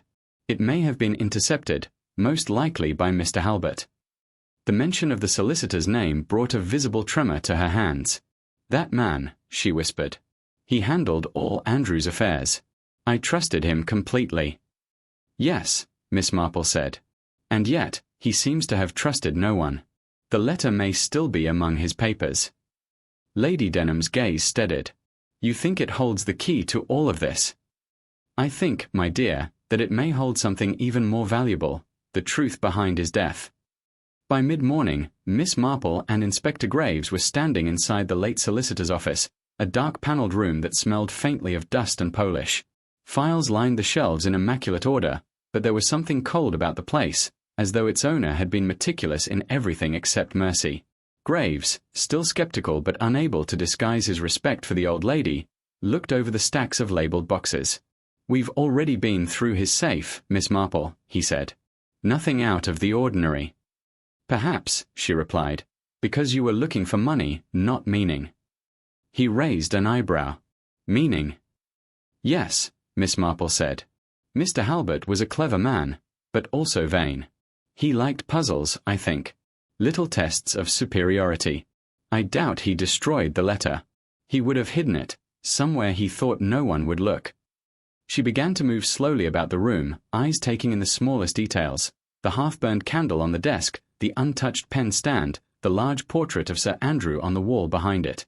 Her gaze lingered there. "Curious," she murmured. "What is?" Graves asked. "That frame," Miss Marple said.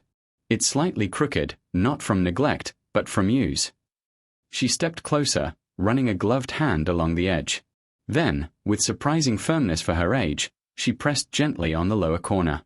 A faint click answered. The portrait swung forward. Behind it, set into the wall, was a small iron compartment, and inside, a single sealed envelope, yellowed slightly at the edges, addressed in a firm, old-fashioned hand. "To my beloved wife, to be opened only in the event of my death." Graves exhaled. "I'll be damned." "Language, Inspector," Miss Marple said mildly, though her eyes gleamed. "Let us take this to Lady Denham." They returned to the manor shortly after noon. Lady Denham sat very still as Miss Marple placed the envelope in her hands. For a long moment, she did not move. Then, slowly, she broke the seal. Her eyes moved across the page, once, twice, and then filled with tears. "Oh, Andrew," she whispered. Miss Marple said nothing. She simply waited, as she always did, for the human heart to speak before the intellect intruded. At last, Lady Denham looked up. "He confessed everything. The argument that night, the secret I never knew. He had discovered that the manor's west wing, the one with the hidden door, had been built over an old smuggler's passage. He believed someone was using it again. He went to confront them and fell." "Not an accident, then?" Graves asked quietly. "No," Lady Denham said. "He wrote that he had been pushed. But he didn't name the person. He only said he feared his discovery would ruin someone he once considered like a son." Miss Marple's eyes softened. "That would be Mr. Halbert, I think." The inspector frowned. "But Halbert's dead." "Yes," Miss Marple said. "And perhaps he preferred it that way. Guilt can be a heavier burden than prison, Inspector. She turned to Lady Denham. I think, my dear, that your husband wanted to protect you from the full truth. Even in death, he tried to spare you. Lady Denham folded the letter carefully, her tears falling silently onto the paper. Then I forgive him, she said simply. All of it. That evening, as the sun sank low over Elmsworth, Miss Marple walked home past the churchyard, her shawl drawn tight against the cool breeze. She paused once, looking back toward the manor, its windows glowing warmly now, no longer haunted, but touched by peace. The dead, she murmured to herself, never truly rest until the living have learned to forgive. Then she smiled, small, content, and knowing, and continued down the lane toward her cottage, where tea and her quiet thoughts awaited. Chapter 19. The Passage Beneath the Manor. From Miss Marple and the Hidden Door in the Manor. Rain began to fall that night, slow, heavy drops pattering against the cobblestones of Elmsworth village, as though the heavens themselves wished to cleanse away the remnants of deceit. But for Miss Marple, the rain was merely an accompaniment to thought. She sat by her cottage fire, her notebook open, the pages filled with neat, deliberate handwriting. Sir Andrew's letter recovered. Confirms knowledge of Smuggler's Passage. Believed someone was using it again. Pushed, not accident. Culprit, Mr. Halbert, but perhaps not alone. She underlined the last phrase. Then she looked up, her blue eyes thoughtful. Not alone, she murmured. There's always another hand behind the one that strikes. The next morning brought a knock at her door, Inspector Graves, damp from the rain but visibly energized. Morning, Miss Marple. You were right again. We searched the solicitor's records. There's a deed, unsigned, transferring part of the Denham estate to a Mr. Linton, the groundskeeper. Mr. Linton, Miss Marple repeated softly. A quiet man. Too quiet. We think he was helping Halbert smuggle antiques out through that old passage. But we've never found the entrance itself. Miss Marple's expression turned mildly amused. That, Inspector, is because you've been looking from above ground. I should like to see the west wing myself, near the old drawing room. I believe the door will show itself if we ask nicely. By afternoon, they were standing once more inside Elmsworth Manor, its once stifling grandeur now subdued by absence. Lady Denham, dressed in pale grey, met them at the door with quiet composure. You're welcome to look wherever you please, Miss Marple. The west wing has been locked since Andrew's death. Then perhaps it's time to unlock it, Miss Marple said gently. The west wing smelled of age and dust, long corridors, unused rooms, and faded portraits watching silently. Miss Marple's steps echoed faintly as she moved through the hall, her eyes taking in every detail, the uneven wall panels, the peculiar draught, the faint scent of salt. At the far end, she paused. There, she said softly, pointing her umbrella toward a section of wainscoting behind a faded tapestry. Notice the discoloration and the sound when you tap it. Graves rapped the wood. A hollow echo replied. He grinned. Well, I'll be. Please don't swear, Inspector, Miss Marple said mildly. Just open it. They pried the panel loose. Behind it, a narrow stone stairway descended into darkness. A cold, damp air rose from below. Graves took out his torch. After you, Miss Marple. Oh no, Inspector, she said serenely. I've lived too long to go wandering into smugglers' tunnels before my tea. You lead the way. He chuckled and began the descent, the beam of his torch cutting through the gloom. Miss Marple followed carefully, one hand on the rough wall, her eyes alert to every crack and curve. At the bottom lay a narrow corridor carved from stone, the walls glistening faintly with moisture. Wooden crates stood piled to one side, some empty, others still nailed shut. Graves pried one open and whistled. Antique silverware, the Denham crest. Looks like Halbert was selling it off piece by piece. And hiding the rest until he could finish the job, Miss Marple murmured. As they moved deeper, the passage widened slightly. The torchlight flickered across a heavy wooden door, half-rotted and bolted from within. That must lead to the riverbank, Graves said. Perfect route for smuggling. Miss Marple bent closer to the doorframe, noticing something glinting in the torchlight, a small gold locket, wedged between the stones. She lifted it delicately. Oh dear, she whispered. This belonged to Clara Linton, the groundskeeper's wife. Graves frowned. You're certain? Quite. I saw it once at church. She said it was a wedding gift engraved with her initials. She's been missing since the day of the storm, hasn't she? The inspector's jaw tightened. You think she found out? I think, said Miss Marple quietly, she discovered more than her husband intended and paid the price. There was silence then, heavy and echoing. Even the rain above seemed to fade. Back in the Manor's drawing room, Miss Marple stood at the window, her hands clasped before her, her gaze distant. So, Graves said, we have Halbert dead, Linton vanished, and now the wife missing. I can't decide if this is greed or madness. Both, I should think, Miss Marple replied. But greed, when dressed in guilt, often behaves like madness. Mr. Linton knew the passage. Halbert provided the buyers. When Sir Andrew found out, he confronted them and they silenced him. Later, when Halbert began to panic, Linton removed him as well. Graves exhaled slowly. And the wife? A conscience, Miss Marple said softly. She must have threatened to go to the police. He shook his head. Good heavens, Miss Marple, how do you see all this? She smiled faintly. I don't see, Inspector. I simply notice, the way a housekeeper notices which cup was moved or which flower has wilted overnight. Life tells its story in the smallest things. That night, as Miss Marple walked home through the drizzle, she stopped once more by the village green. The mist had thickened, curling around the church spire like smoke. A hidden door, she murmured, and beneath it, another. But the last one always opens in the human heart. And with that gentle thought, she continued on, the soft light from her cottage window waiting to welcome her home. Chapter 20. The Confession at Dawn. From Miss Marple and the Hidden Door in the Manor. Dawn came quietly to Elmsworth village, wrapped in mist and melancholy.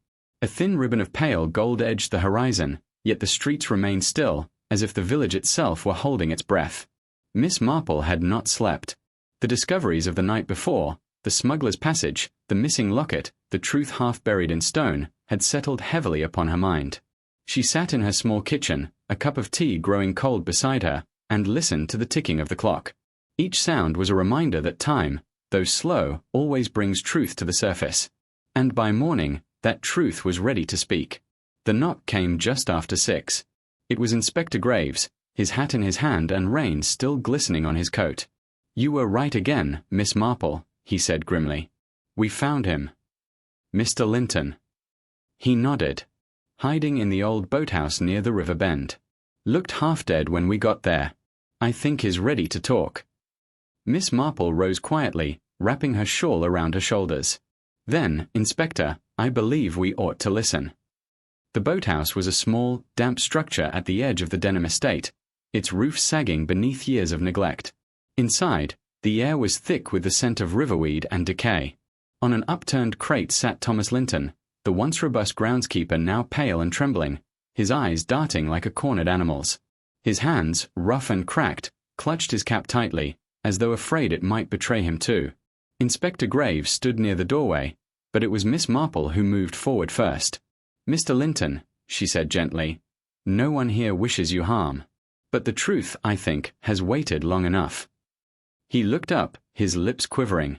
I didn't mean for any of it to happen, It were Halbert's idea, all of it. Said there was treasure under the manor, old silver hidden from the war. He said no one would miss it. And you believed him? Miss Marple asked softly. At first, yes. He said we'd only take a few things, old junk, that's all. But then Sir Andrew found out. Linton swallowed hard, his voice breaking. That night, I was in the passage, packing the crates. I heard shouting above, Sir Andrew and Halbert. Then a crash. When I ran up, Halbert said the master slipped. But there was blood, miss, blood on the stones. Miss Marple's eyes darkened with quiet sadness. And what did you do then? Halbert told me to keep quiet, said no one believe me. He gave me money to stay silent. But Clara, she knew.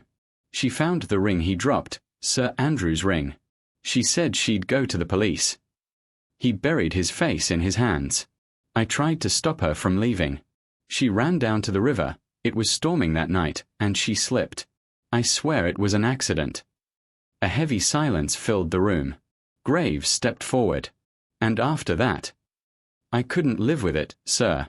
Halbert started drinking, talking nonsense about spirits in the house. He said Sir Andrew was haunting him. Next thing I knew, he'd hanged himself. And me, I just wanted to disappear. Miss Marple's voice was low, steady, almost kind. You've carried this too long, Mr. Linton. Guilt can wear a man thinner than hunger. He nodded, tears cutting through the grime on his face. I'll tell it all, every word. Outside, the first light of dawn broke fully across the water, reflecting gold upon the surface of the river, the same river that had once swallowed both truth and innocence. Miss Marple stood by the doorway, watching the ripples glimmer faintly. Strange, isn't it? She murmured. How darkness never really hides anything. It only delays the seeing of it.